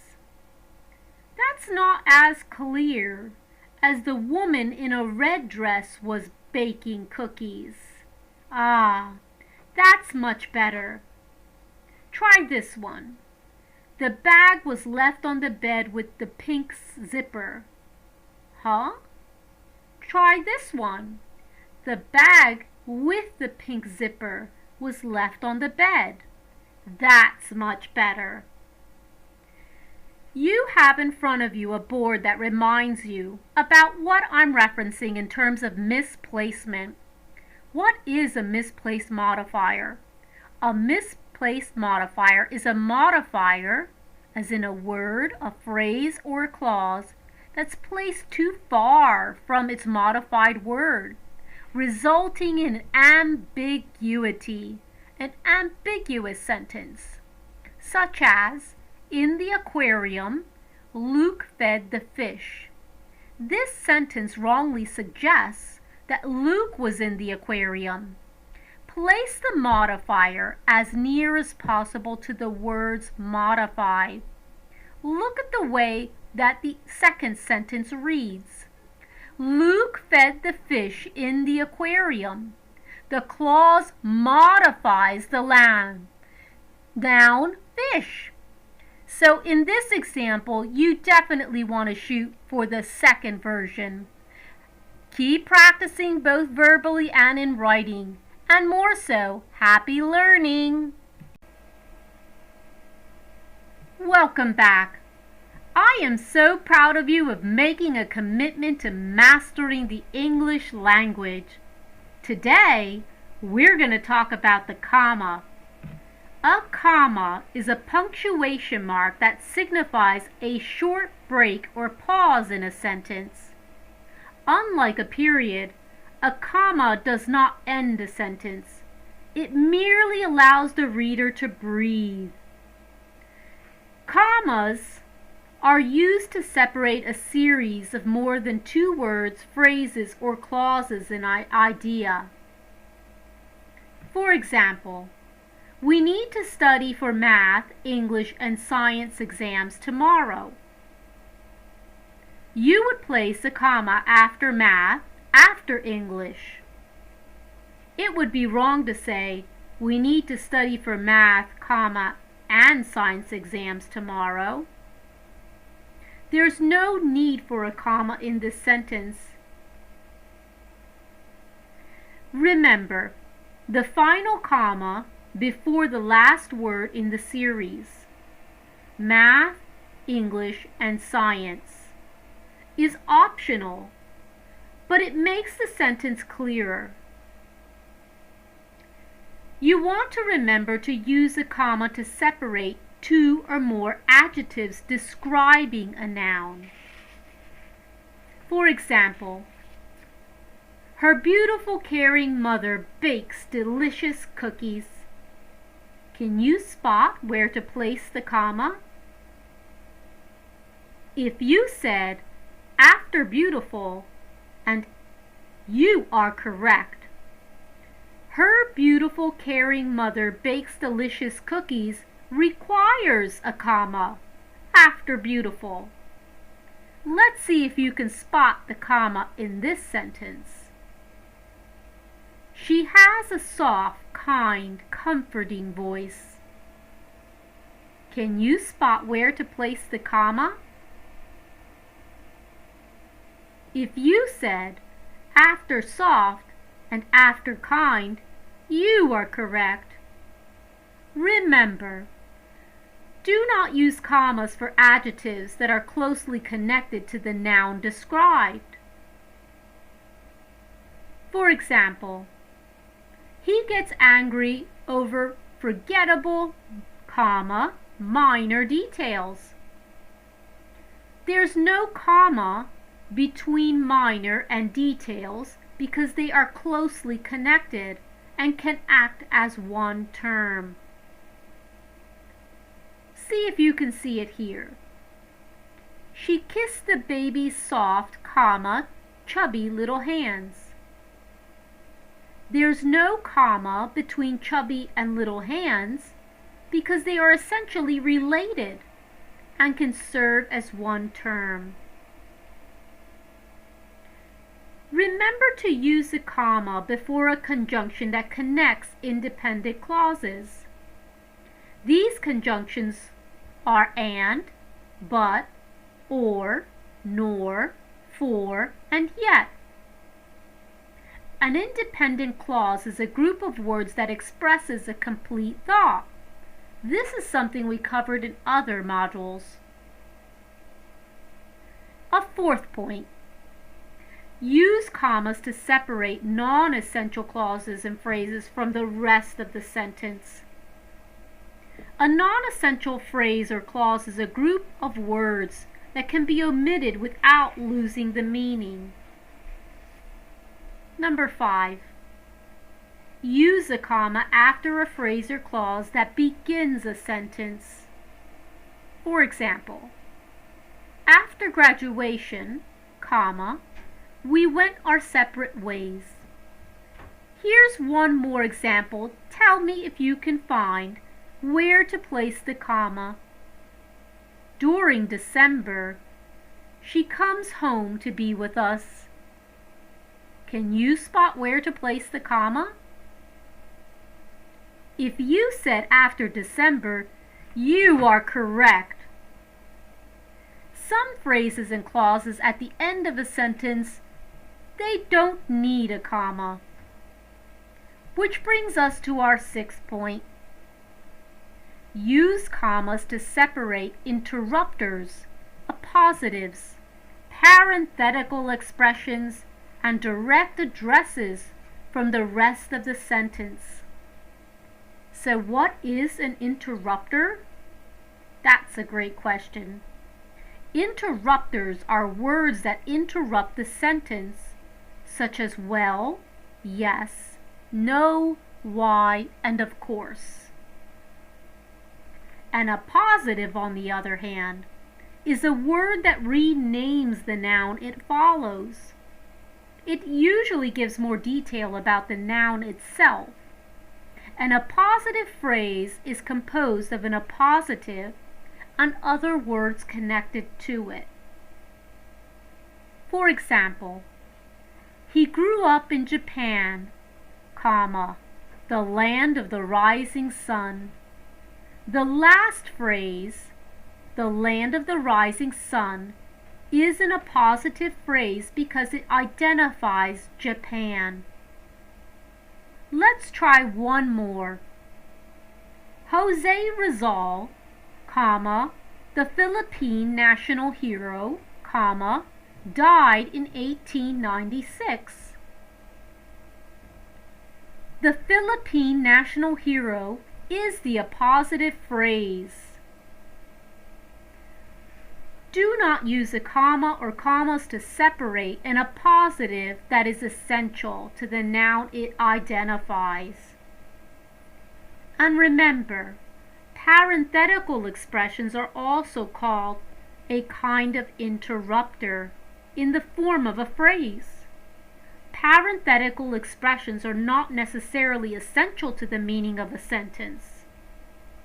Examples of parenthetical expressions are I think, I suppose, however, in my opinion, in fact, of course, mind you, for example, for instance, and to be honest. Use a comma to separate them from the rest of the sentence. An example of this would be, in my opinion, comma, the film was great.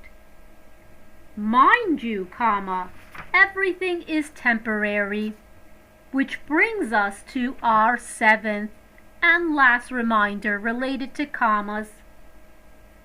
Use a comma in writing dates, addresses, and salutations of friendly letters. Do not use a comma if a preposition separates the details of the address itself. I hope this review on commas has been helpful. I encourage you to turn to your board and fact-check your writing just to make sure that you have it right.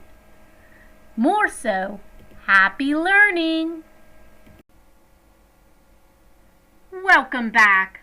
I am so proud of you for committing to mastering the English language. Today we're going to talk about using colons. Making a list, noting what follows. What is a colon? Although rarely used to compare to commas to semicolons, a colon is convenient for listing items and words and phrases. A colon is written like a stack of two periods and can be read as note what follows. I want to give you some reminders about when you might consider using a colon. Use a colon before a series of items, especially after phrases like as follows or the following. For example, Joey's favorite food is as follows, colon, sandwich, pizza, and baked macaroni and cheese. Now let's see if you know where to place the colon in this sentence. This is my schedule on Sunday. Morning jog around the village, online meeting at lunchtime, and virtual church fellowship in the evening. Can you spot where to place the colon? If you said after Sunday, you are correct. You would place the colon after Sunday. Keep in mind, do not capitalize the words following the colon, unless of course it's a proper noun or another independent clause or sentence. Let's try it again. I want to make sure you have it in place. My favorite colors are as follows: pink, teal, and yellow. Can you spot where to place the colon? If you said after follows, you are correct. Isabel faced a challenge, asking for help. Can you spot where to place the colon? If you said after challenge, you are correct.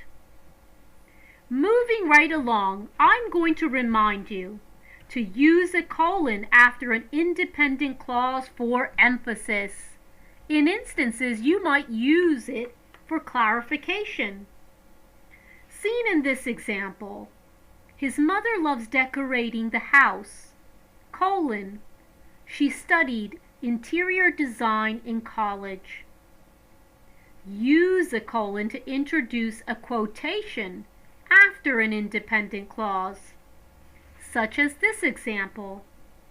He was reminded of his favorite Bible verse, "I can do all things through Christ." You would place the colon after verse. The colon introduces the quote, which is interchangeable with a comma. It's up to you in this case as to which you use. You want to also remember the third point. Third point is to use a colon to separate items when writing the time and after the salutation of a formal letter. I expect him to arrive before 4:30 p.m. Dear Miss Marcello. Those are examples where you would use a colon to separate the items when writing time as well as the salutation. Well, there you have it. Use your board like your other boards. Refer back to it to remind yourself as to when to use the comma versus the colon. Happy learning! Welcome back. I am so proud of you for committing to master the English language. Today we're going to talk about semicolons. The combination of punctuation is critical to making sure that your writing reflects the stellar skills that I know you possess. So what is a semicolon? A semicolon is a combination of a period and a comma.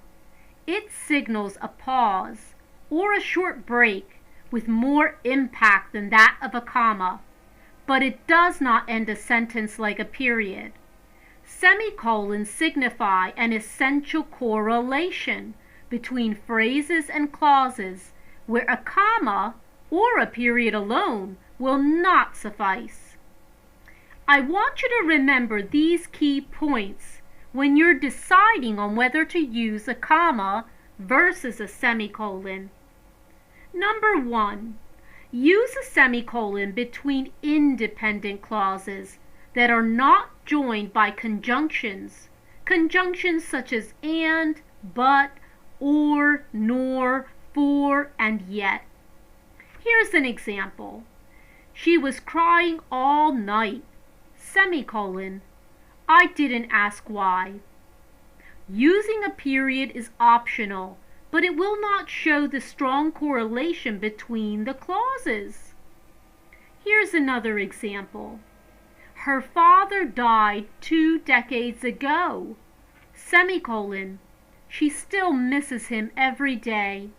Period. One third example, just so I make sure you have it. The family went to the beach. Semicolon. Bianca was left behind. Period.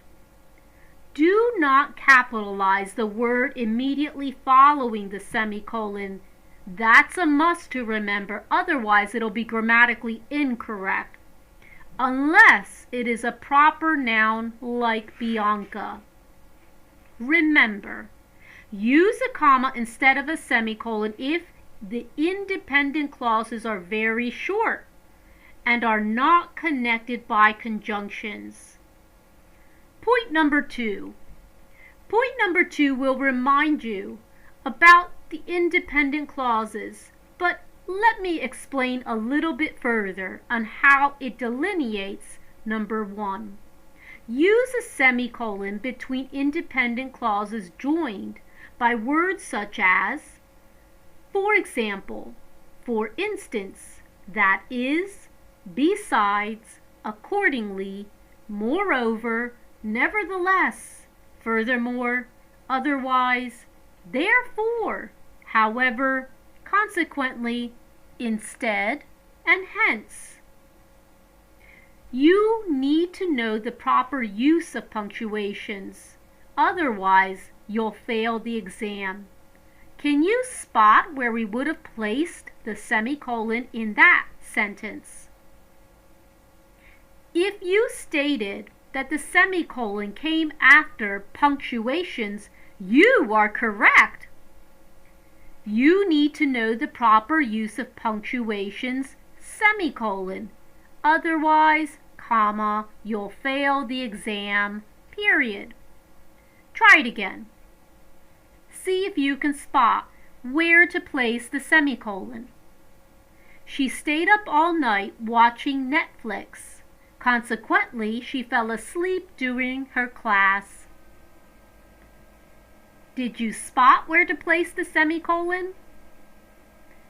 If you said after Netflix, you are correct. She stayed up all night watching Netflix, semicolon. Consequently, comma, she fell asleep during her class. I am proud of the work that you're doing. Let's go to point number 3, which will help you. Use a semicolon to separate phrases or clauses that already have commas. Let's see if you know where to place it. A beautiful brown-eyed woman enters the small, unkept room, and the noisy, impatient students await. Did you spot where to place the semicolon? If you said after room, you are correct. A beautiful, comma, brown-eyed woman enters the small, comma, unkept room, semicolon, and the noisy, comma, impatient students await. Let's try it again. See if you know where to place the semicolon. Her hobbies include writing poems, songs, and TV scripts, traveling to far-flung areas, teaching math, English, and literature, and painting landscapes. Well, if you had said to place a semicolon after scripts, correct. If you had also said to place a semicolon after areas, you are correct. And if you had said to place a semicolon after literature, in this example, you would have been correct. But actually, this example brings up a very important point. To avoid confusion, use semicolons to separate a long series of phrases from one or the other.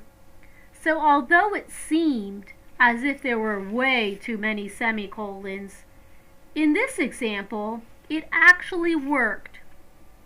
Keep in mind the 3 points when you go to use your semicolons.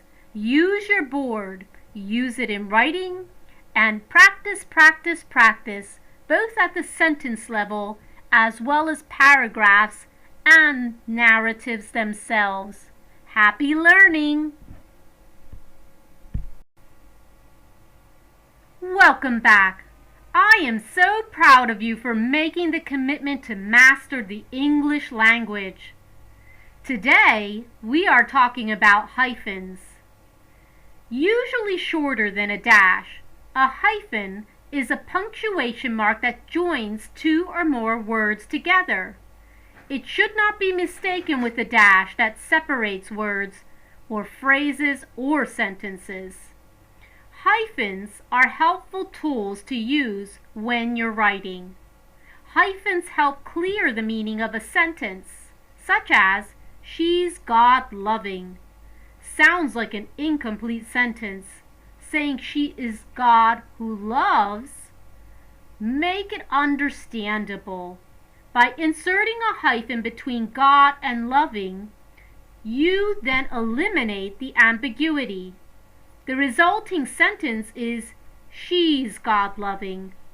Now that conveys her God-loving attribute, not her God-level stature.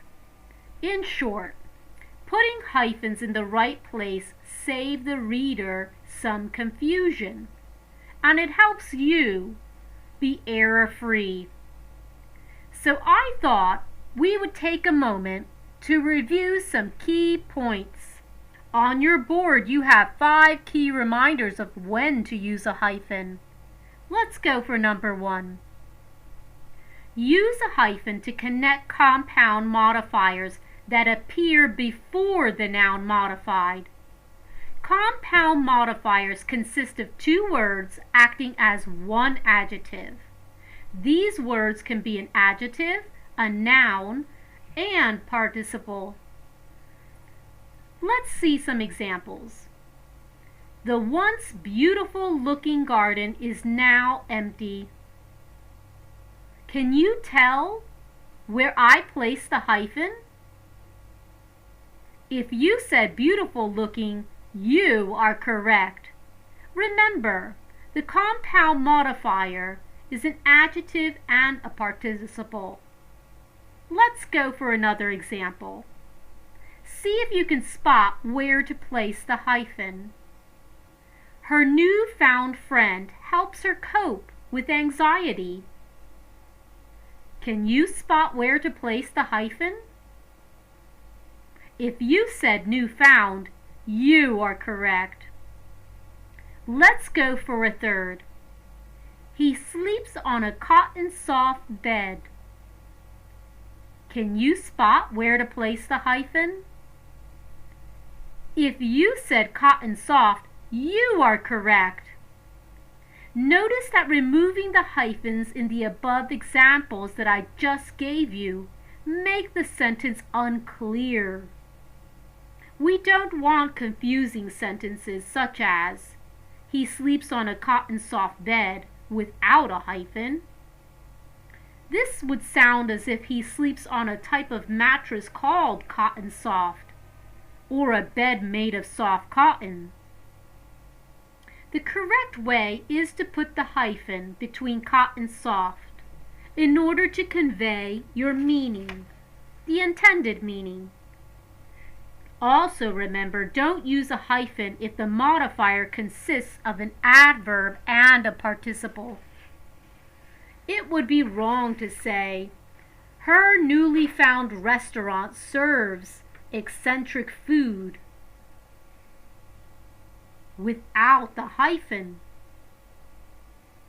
Don't use a hyphen when it's not necessary.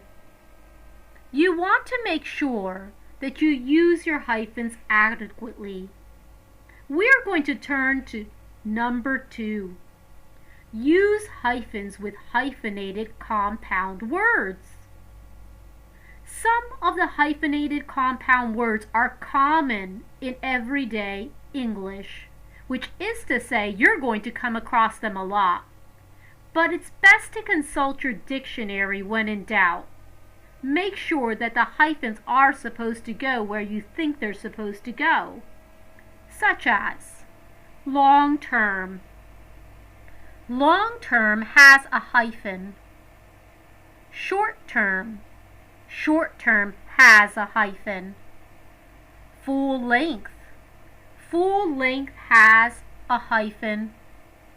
Happy-go-lucky also has hyphens. In this instance, it's between happy and go and lucky. Let's turn to number 3. Use a hyphen with spelled out fractions and with compound numbers from 21 to 99. 2/3 of this is focused on making sure that two-thirds has a hyphen. We need to make sure that all of those numbers that are from 21 to 99 have the appropriate hyphen. Let's go to number 4. Use hyphens with compound modifiers containing numbers and fractions if they appear before the noun modified. It's just 30-minute seminar. Can you tell in that sentence where to place the hyphen? If you said between 30 and minute, you are correct. Try this one. See if you can spot where to place the hyphen. Christopher believes that careers are a 21st century invention. Can you spot where to place the hyphen? If you said between 21st century, yes, you are correct. Turning to number 5. In most words, use a hyphen with prefixes, such as ex, self, all, anti, and mid. Take this example. See if you can spot where to place the hyphen. Working out requires a lot of self-discipline. Can you spot where to place the hyphen? If you said between self and discipline, you are correct. Let's try one more.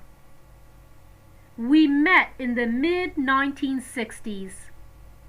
Can you spot where to place the hyphen? If you said between mid and 1960s, you are correct. We're going to go for one more because I want to make sure you have it. He believes in an all-knowing higher being. Can you see where to place the hyphen? If you said between all and knowing, you are correct. So there you have it. Use your board as a key reminder when looking to place hyphens in your writing. And happy learning! Welcome back. I am so proud of you for committing to mastering the English language. Today we're going to talk about personification. Personification is humanizing non-living things. Another type of figurative language that breathes life into one's writing is in fact personification. It attributes human characteristics, emotions, even behavior to animals and inanimate objects of ideas themselves. It helps you as a speaker and you as a writer to turn abstract concepts into a more relatable and engaging read. Everyday speech includes personification. Use personification to your advantage. Be creative to get your point across. Here's some examples. Darkness is an old friend he can't let go. The waves never get tired of kissing the shore. Did you see the clouds dancing? The stars winked at me. The typhoon swept their livelihood. Watch your tone, the walls are listening. Personification is not only used in everyday speech, it's also used in literature, as well as music, films, and advertising. The next time you want to use personification, I encourage you to turn to this board and remind yourself of some of the examples. Remember, personification is figurative language. Examples that you have include the clumsy turtle enjoys the sun. Death robbed her of the chance at happiness. You can hear the trees whisper in the dark. The stars danced in the midnight sky. You don't need to be Shakespeare to come up with some powerful personification. Simply take an object or an idea, perhaps it's even an animal, and throw some human attributes that best describe it. Go beyond the rational bounds. Discover new ways of understanding non-living things by making them human. It's called exercising your creativity, but more so, familiarize yourself with other examples of personification, because it's in understanding how to identify them that you can then begin to integrate them. Practice, practice, practice, and happy learning. Welcome back. I am so proud of you for committing to mastering the English language. Today we're going to talk about onomatopoeia. That's a very big word, a word that mimics a sound. From an early age, we're taught to identify animals by imitating the sound. For those of you in the audience that have children, I'm certain you've done it as well. For example, cats go meow, dogs go woof, moo for cows, and so on. The process of forming a word that mimics the sound of a thing or a person is called onomatopoeia, which is a term for the resulting word itself. Aside from animal sounds, onomatopoeia is alive in the click-clop of a horse's hooves, the tick-tock of a clock, the woo of a crowd. It's everywhere. It can also be seen in the buzzing of a bee, the humming of a word, the smashing of a car, the creaking of a window. Onomatopoeia is in everyday speech. You probably have used it yourself, perhaps without even knowing it. It's a constant in our everyday conversation. Recall a word that perhaps you used that echoed the actual meaning itself, and notice how it intensifies the story. Onomatopoeia carries vividness. It carries energy. Here are a few examples of everyday speech. Let's join the people's clamor for the individual's resignation. She was humming while crossing the road, and bam! A glorious truck hit her. Peace comes with the crashing waves, the whispering of wind, and the rustling of trees. Onomatopoeia goes beyond the everyday language. It is tied to our use of literature. It is tied to our poetry. It's even tied to our pop culture in terms of pow, wham, bam, whiz. Those are examples of onomatopoeia. And what you have in front of you is a board. Turn to this board whenever you want to consider some of the examples, such as the crashing of waves, the whopping of success, and the sizzle, sizzle, sizzle of a snack. Use the onomatopoeia to your advantage. It carries the energy and the excitement you need to not only entrance your listeners, but to excite yourself. Welcome back. I'm so proud of you for committing to mastering the English language. Today we're going to talk about who versus whom. What's the difference? Understanding the difference between who versus whom can quite honestly be confusing. Both words are pronouns, but they serve different functions in a sentence. Who is used as a subject, such as, who ate the cake?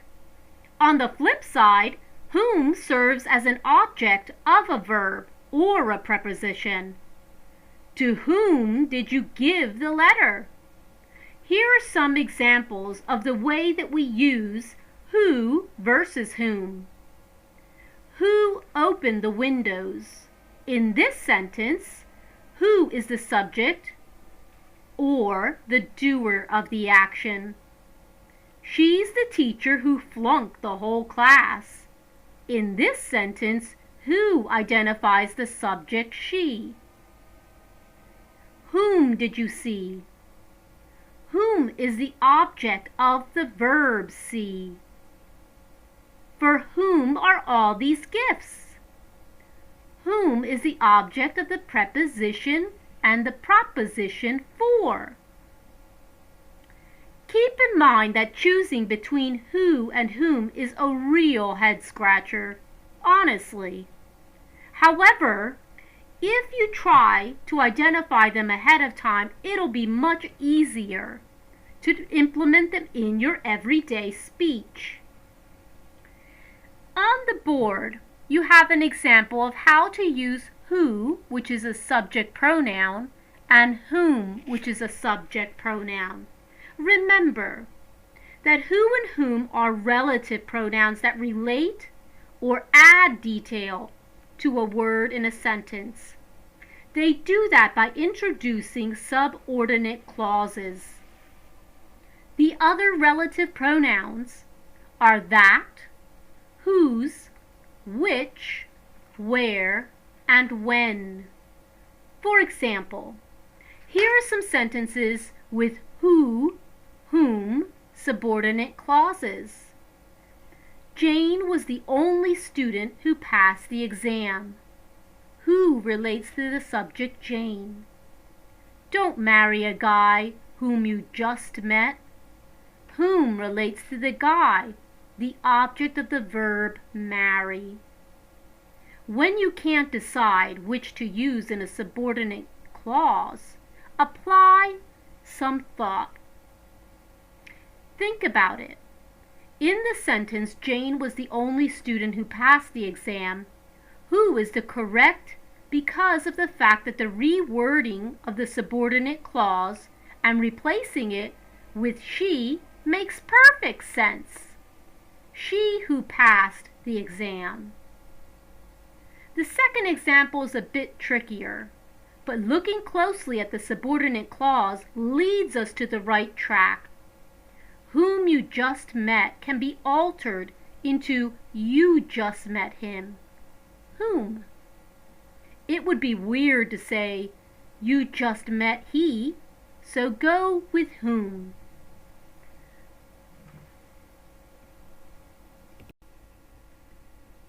Welcome back. I am so proud of you for committing to mastering the English language. We are going to be talking about that versus which. Which versus that. How are they different? Which and that both connect an adjective clause to a noun or a pronoun modified, but they differ in terms of the relevance of the clause attached to them. For example, clauses can be defined in two ways: restrictive, which is essential, and non-restrictive, which is not essential. A restrictive clause contains information that is essential to the meaning of the sentence itself. Thus, omitting it will sacrifice the thought of the sentence. That's something that we don't want. That is used to introduce a restrictive clause. Here's your example sentence. The indie film that won 3 international awards starred Maliver. Here you can infer that there were many indie films starring. the individual, but there's only one that won the award. Removing the restrictive clause will leave us a different meaning. The second kind of clause is what we referred as non-restrictive. Non-restrictive clauses add extra information, but they are not vital to the meaning of the sentence itself. You can remove them without losing your message, which introduces non-restrictive clauses, and they are usually framed by commas. For example, our trip to Japan, comma, which we scheduled in June, comma, was canceled because of the pandemic. Ugh. Here, the restrictive clause only supplies additional information about the Japan trip. There's only one trip being referred to, so even if you remove the clause, the meaning won't change. Our trip to Japan was canceled because of the pandemic. Remember, most of the times that and which also appear at the end of a sentence, but rarely are they ever used at the beginning of the sentence. Which versus that examples. I want to give you a few more, so I want you to listen closely. Here, the restrictive clause is factually wrong. So listen closely to see if you can actually spot the mistake. Mars, comma, which is the fourth planet from the Sun, comma, is half the size of the Earth. Can you spot the mistake? The non-restrictive clause provides an interesting fact about Mars, but it isn't crucial to the sentence. The sentence Mars is half the size of the Earth still gets the message across. I want you to consider practicing that versus which. Use the board in front of you to help guide you in your introductions.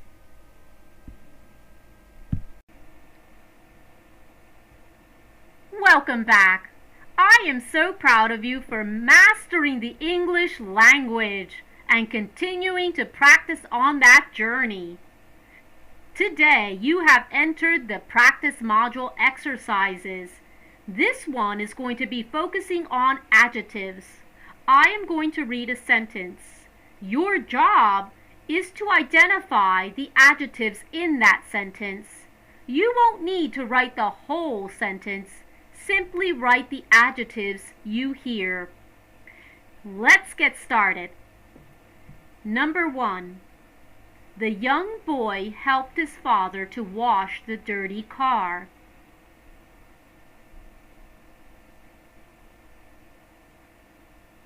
Number 2.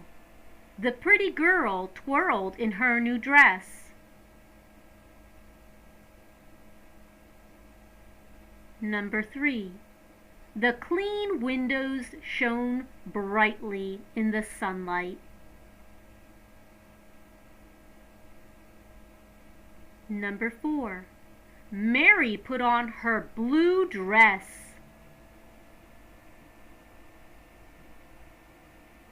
Number 5. The green grass grows under the warm sun. Number 6. His yellow pajamas were so long.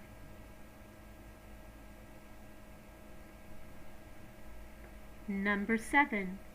The fluffy pillows covered his small bed.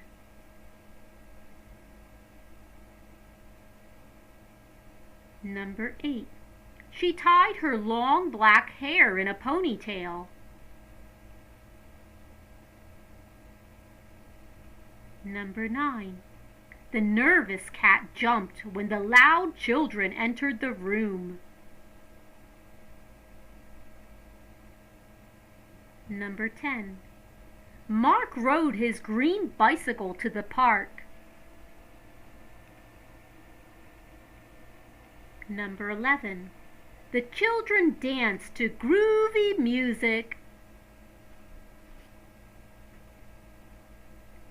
Number 12. Luke organized his numerous toys on the shelf. Number 13. Tammy walked along the rocky shore. Number 14. It is dangerous to leave glass in the dirty sand. Number 15. Today is going to be a fantastic morning. Congratulations for completing this exercise. I hope that you are inspired to continue. You have more practice modules, so let's get to it, and happy learning! Welcome back. I am so proud of you for committing to mastering the English language. You have entered the practice phase. In this module, your job is to identify adverbs. I'm going to be reading 20 sentences. That's right, 20. Your job is to scribble down your adverbs. Listen closely. I'm going to say the sentence once. The first sentence is, Mark Twain's books are still widely read.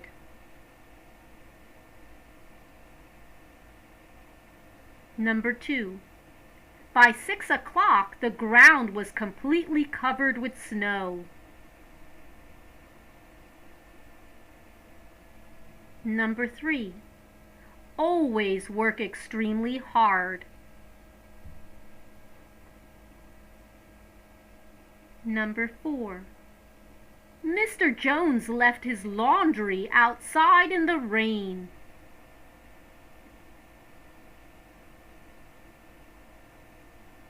Number 5. Susan arrived too late for the party. Number 6. Sarah has worked hard for her promotion. Number 7. The little boy fell down on the gravel.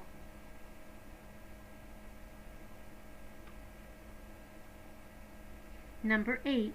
Tearfully, the old man put away his treasures.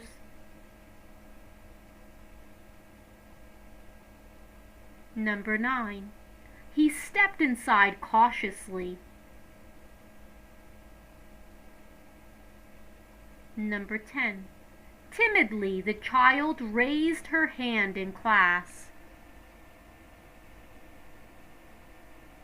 Number 11. He is not financially able to buy a very large house. Number 12. Mr. Smith is grading our term papers carefully. Number 13. My cousin will arrive at the airport at 6 o'clock. Number 14. If no one answers the door, leave quickly.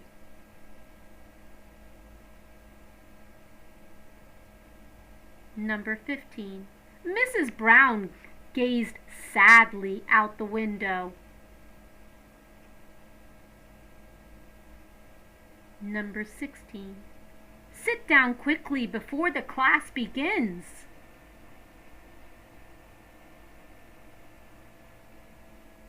Number 17. He drove slowly as he approached the intersection. Number 18. I shall gladly help you.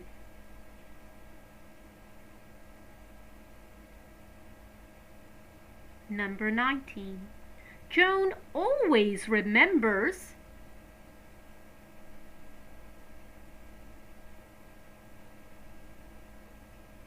Number 20. Sarah secretly longed to be a hero. And there you have it. Congratulations on completing this exercise on adverbs. I'm encouraging you to practice. Happy learning. Welcome back. I am so proud of you for mastering the English language. In this journey to mastery, you are participating now in practice exercises. This module will focus on exercising subject-verb agreements. I am going to read a sentence. The sentence will give you an option of 2 verbs to choose. Your job is to identify the correct verb for the sentence being given. Grab a piece of paper and a pencil.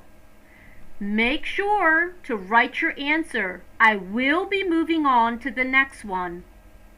You can then take an opportunity at the end of this module to replay the items. Let's get started. Number 1.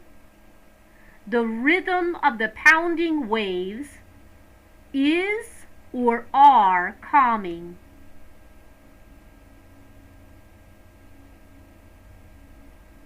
Number 2. All of the dogs in the neighborhood were or was barking.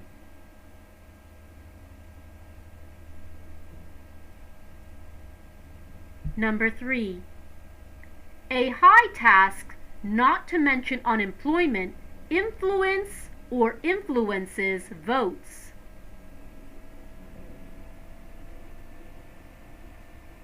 Number 4. My friends and my mother like or likes each other.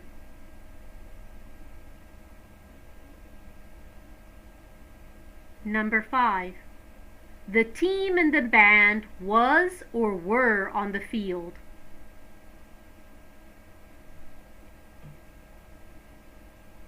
Number 6. Building a good marriage and building a good log fire is or are similar in many ways.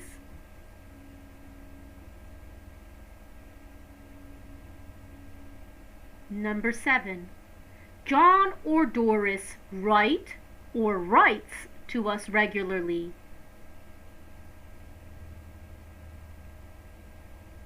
Number 8.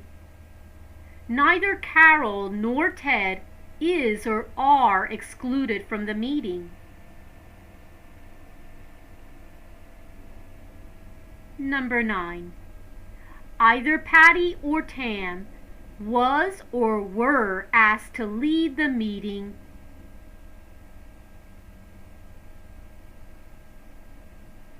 Number 10.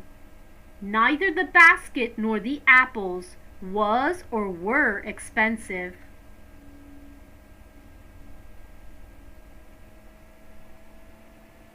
Number 11. Neither the apples nor the basket were or was inexpensive.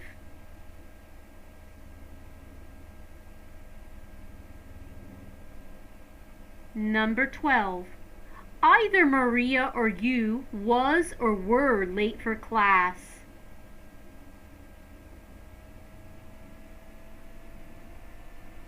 Number 13. Either you or Fred was or were late for class.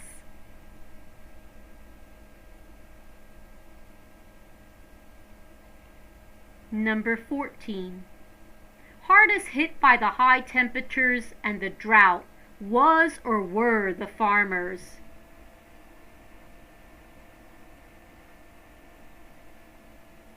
Number 15. Neither of them like or likes going to the show.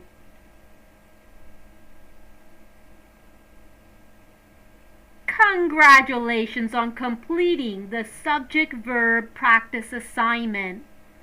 I encourage you to continue to practice the subject-verb agreements and, most importantly, revisit this module, listen to the questions asked, and revise your answers accordingly. Happy learning! Welcome back. I am so proud of you for committing to mastering the English language. You are now on the practice phase module. This module is going to be identifying sentence fragments. I am going to be reading 20 sentences. Your job is to identify whether it is a fragment by writing an F on your paper or if it is a complete sentence by writing an S. Make certain to listen closely. I'll only be reading the sentence once. Grab that pen, grab that paper, and let's get started. Your first sentence is, if your parents think today's fashions are weird. Write an S for complete sentence or write an F for fragment. Number 2. They should see the clothes people wore in the Middle Ages.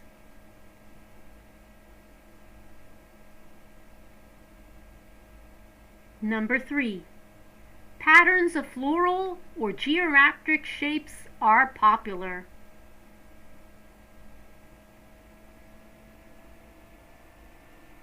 Number 4. Liked clothes that were half one color and half another.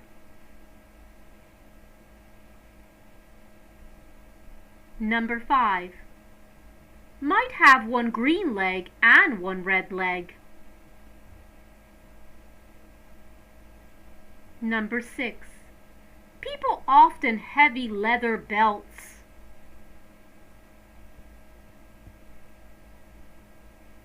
Number 7. Edges of clothing into shapes called daggers. Number 8. Sleeves with streamers that were 2 or 3 feet long.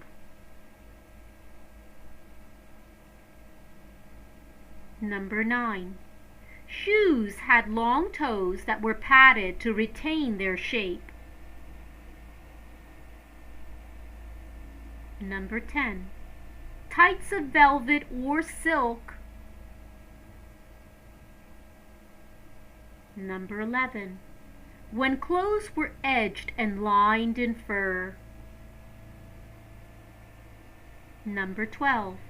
Layers were very common in the Middle Ages. Number 13. Was a way of displaying wealth. Number 14. The more clothes a person could afford to wear, the wealthier that person was. Number 15. Might wear a short-sleeved tunic.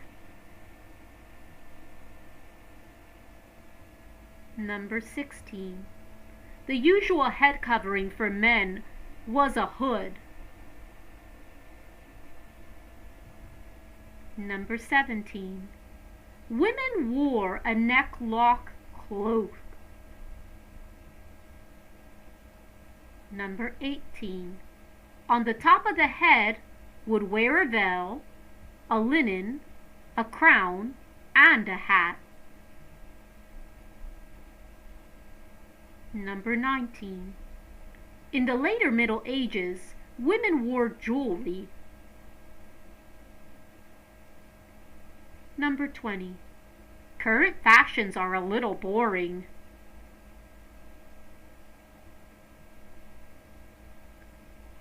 Congratulations on completing the Identifying Segment Fragments module. I am so proud of you. Keep working at it and happy learning. Welcome back. I am so proud of you for committing to mastering the English language. Congratulations on having entered the practice modules. In this module, we are going to be testing your knowledge on comparatives and superlatives of adjectives. I am going to give you a word. Your job is to turn that word into the comparative form and then into the superlative form. Grab that paper and let's get started. Your first word is tall.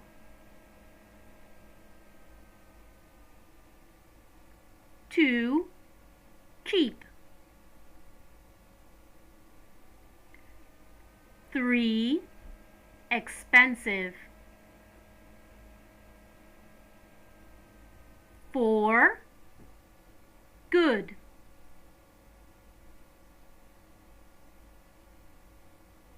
5, lazy. 6, pretty.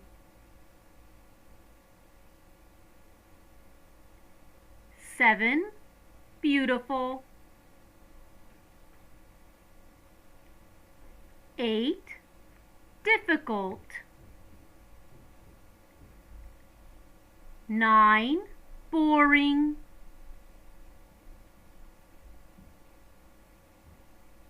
10, shy. 11, happy. 12, short. 13, famous. 14, comfortable. 15, ugly. 16, warm. 17, long. 18, intelligent. 19, wide. 20, thick. Congratulations on completing your module for comparatives and superlatives. I am so proud of you. Keep practicing. The more you do, the better you are. Happy learning. Welcome back. I am so proud of you for making a commitment to master the English language. You are in the practice phase. And so in this module, you're going to get an opportunity to exercise those coordinating conjunctions. I am going to read 20 sentences. You don't have to write the sentences. You only have to write the coordinating conjunction you hear. So let's get started. Number 1. He was very tired after a long day at work, but he washed all the dishes in the kitchen.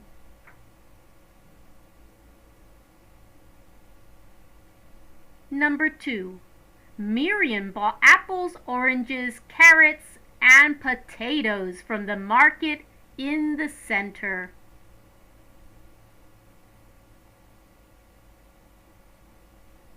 Number 3. Mr. Robertson should stop smoking cigarettes immediately or he will get seriously ill.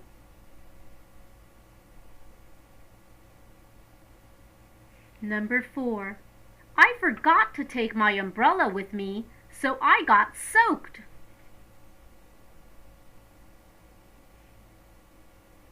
Number 5. Benjamin could get the job easily, for he was the only applicant. Number 6. He could neither have something to eat nor have something to drink.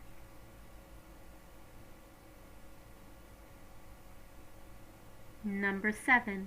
My mother vacuumed the floor and I dusted the furniture.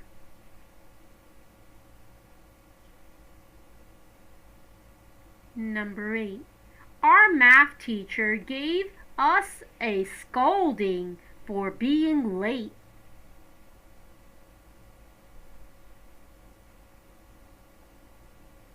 Number 9.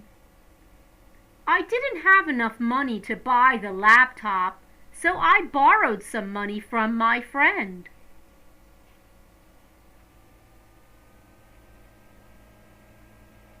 Number 10. Samuel really wanted to go to the concert, but he had to study math.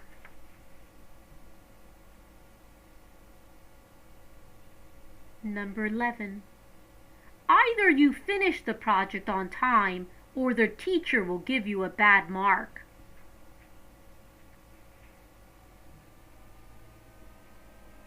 Number 12. James neither knew his telephone number nor his home address. Number 13. Mrs. Cunningham had enough money to buy the car, but she couldn't decide which one to choose. Number 14. The students decided not to go out on break, for it was snowing heavily. Number 15. The thief went into the house from the kitchen window and got the mobile phone on the table.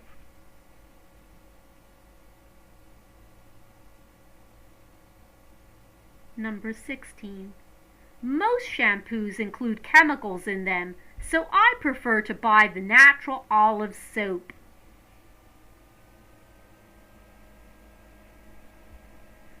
Number 17. Stop drinking too much Coke and eating a lot of fast food, or you will gain weight.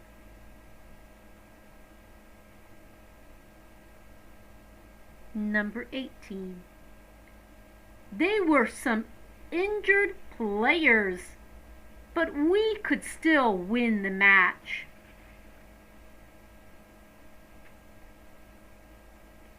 Number 19. Abigail neither took a shower nor brushed her hair.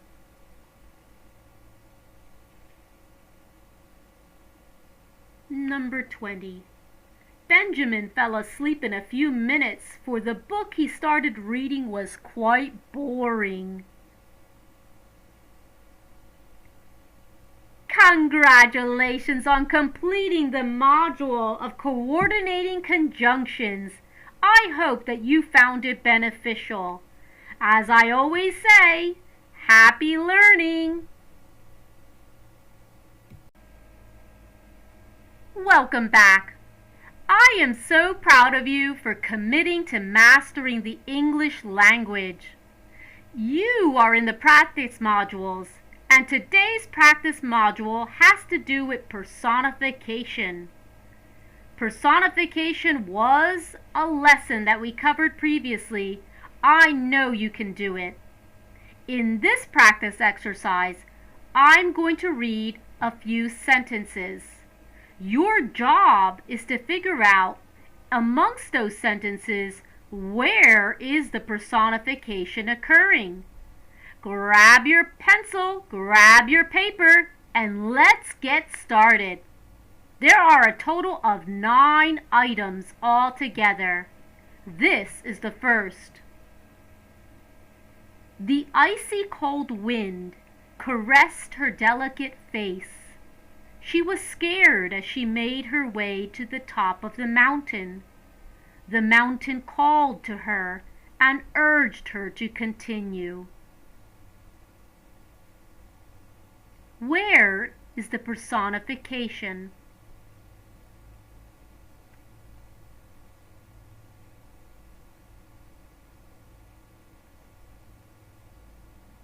Number 2. The tall tree wore its leaves beautifully. It had been growing for many years. The tree looked out over the town and had the thickest trunk and the greenest leaves.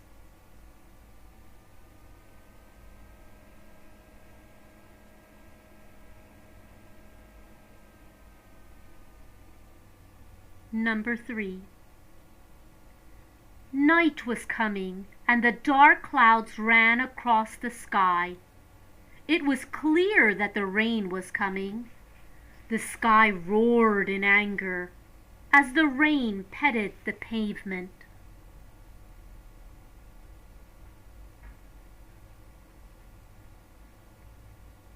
Number 4. The wind spoke to Amy and showed her the way. Her sister was lost, and she had to find her. The moon laughed at her from above as she made her way through the gloomy forest.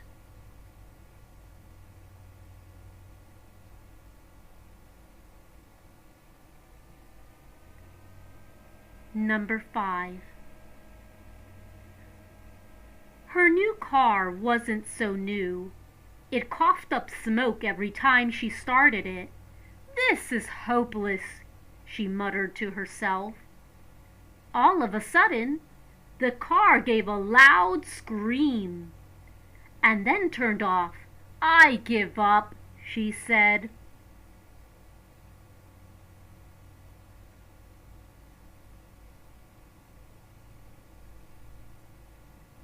Number 6. The flowers bowed to her as she skipped home.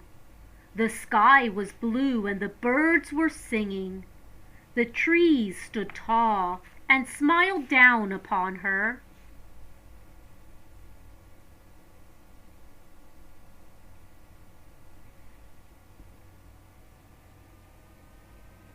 Number 7. Jack ran for his life. The forest was dark and scary. The leaves danced in the wind, and the sky darkened. His breaths became deeper, and the trees looked at him with caution.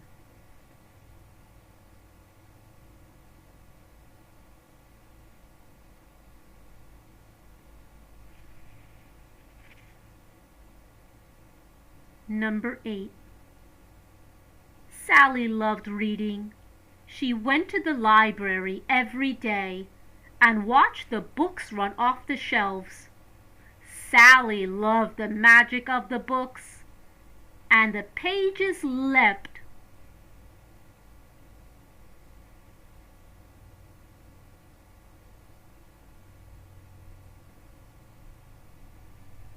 Number 9. Simon ran on the road every day. The road talked to him and made him feel good. He ran at a good pace, and his shoes ate the road so fast. Congratulations on completing your practice module on personification. I am so proud of you for working so hard at mastering the English language. Remember to practice both verbally and in writing. Most importantly, happy learning! Welcome back. I am so proud of you for making the commitment to master the English language. Congratulations also for entering the phase of practicing. Your practice exercise today centers on quotation marks. As a reminder, quotation marks show the exact words that somebody says. It highlights what they said. I'm going to read a sentence. Your job after I read the sentence is to place the quotation mark. I will be pausing for a moment to give you an opportunity to write your answer down. I encourage you to save the piece of paper to make sure that you can go back and reference it. So let's get started. You have 10 items. For number 1, here is your first sentence. Decide where to place the quotation mark. Work quickly. I will be moving to the second. Number 1. Where is the lizard now? Asked Tammy.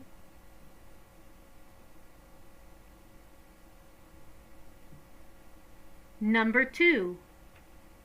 Josie said, I saw it go behind the file cabinet. Number 3. We'll never find it, whined Sam.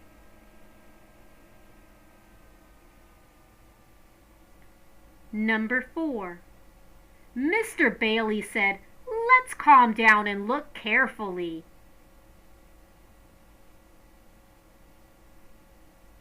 Number 5. "How did it get out anyway?" asked Randy.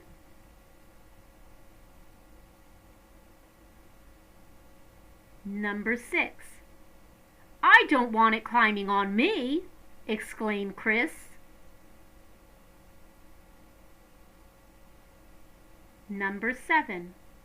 "It's more scared of us than we are of it," said Earl. Number 8. "There it is!" shouted Tammy as the lizard scooted across the floor. Number 9. "I wish it would just go outside," sighed Josie. Number 10. "I think it will now," Chris said. Congratulations! If you found it difficult to keep up with the sentences, I encourage you to play this module back. We are working on both quotation as well as processing. Happy learning! Congratulations! I am so proud of you for mastering the English language. As part of your journey in mastering the English language, you have entered the practice phase. And so in your practice today, we are going to be focusing on commas. I am going to read 15 sentences. Your job is to figure out where to place that comma. Instead of writing the whole sentence, simply write the word that comes before the comma. Then place your comma on the paper. Let's get started. Number 1. Before using a comma, review the rules.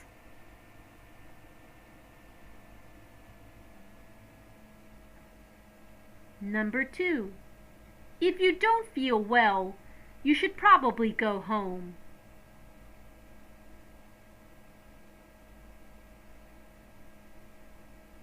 Number 3.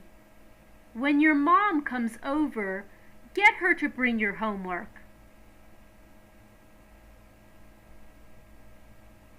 Number 4. Jan said, "What time does the game start?"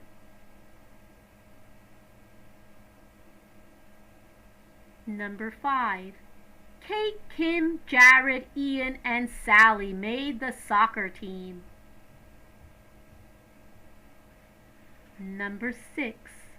I have $1.50. Is that enough to buy an ice cream cone?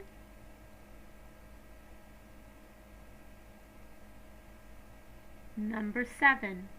Well, it's nice to see you finally finish lunch.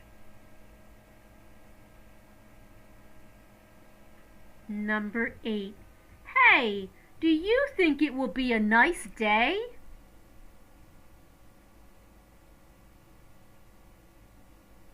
Number 9. When I do my homework, I like to listen to music. Number 10. If you're hungry, have one of Grandpa's bars. Number 11. If I can get a ride, I'll attend your game. Number 12. When we finish our homework, let's go to the park.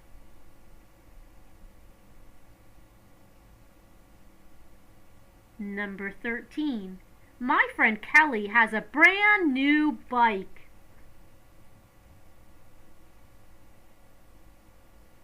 Number 14. I like dogs, cats, guinea pigs, and horses.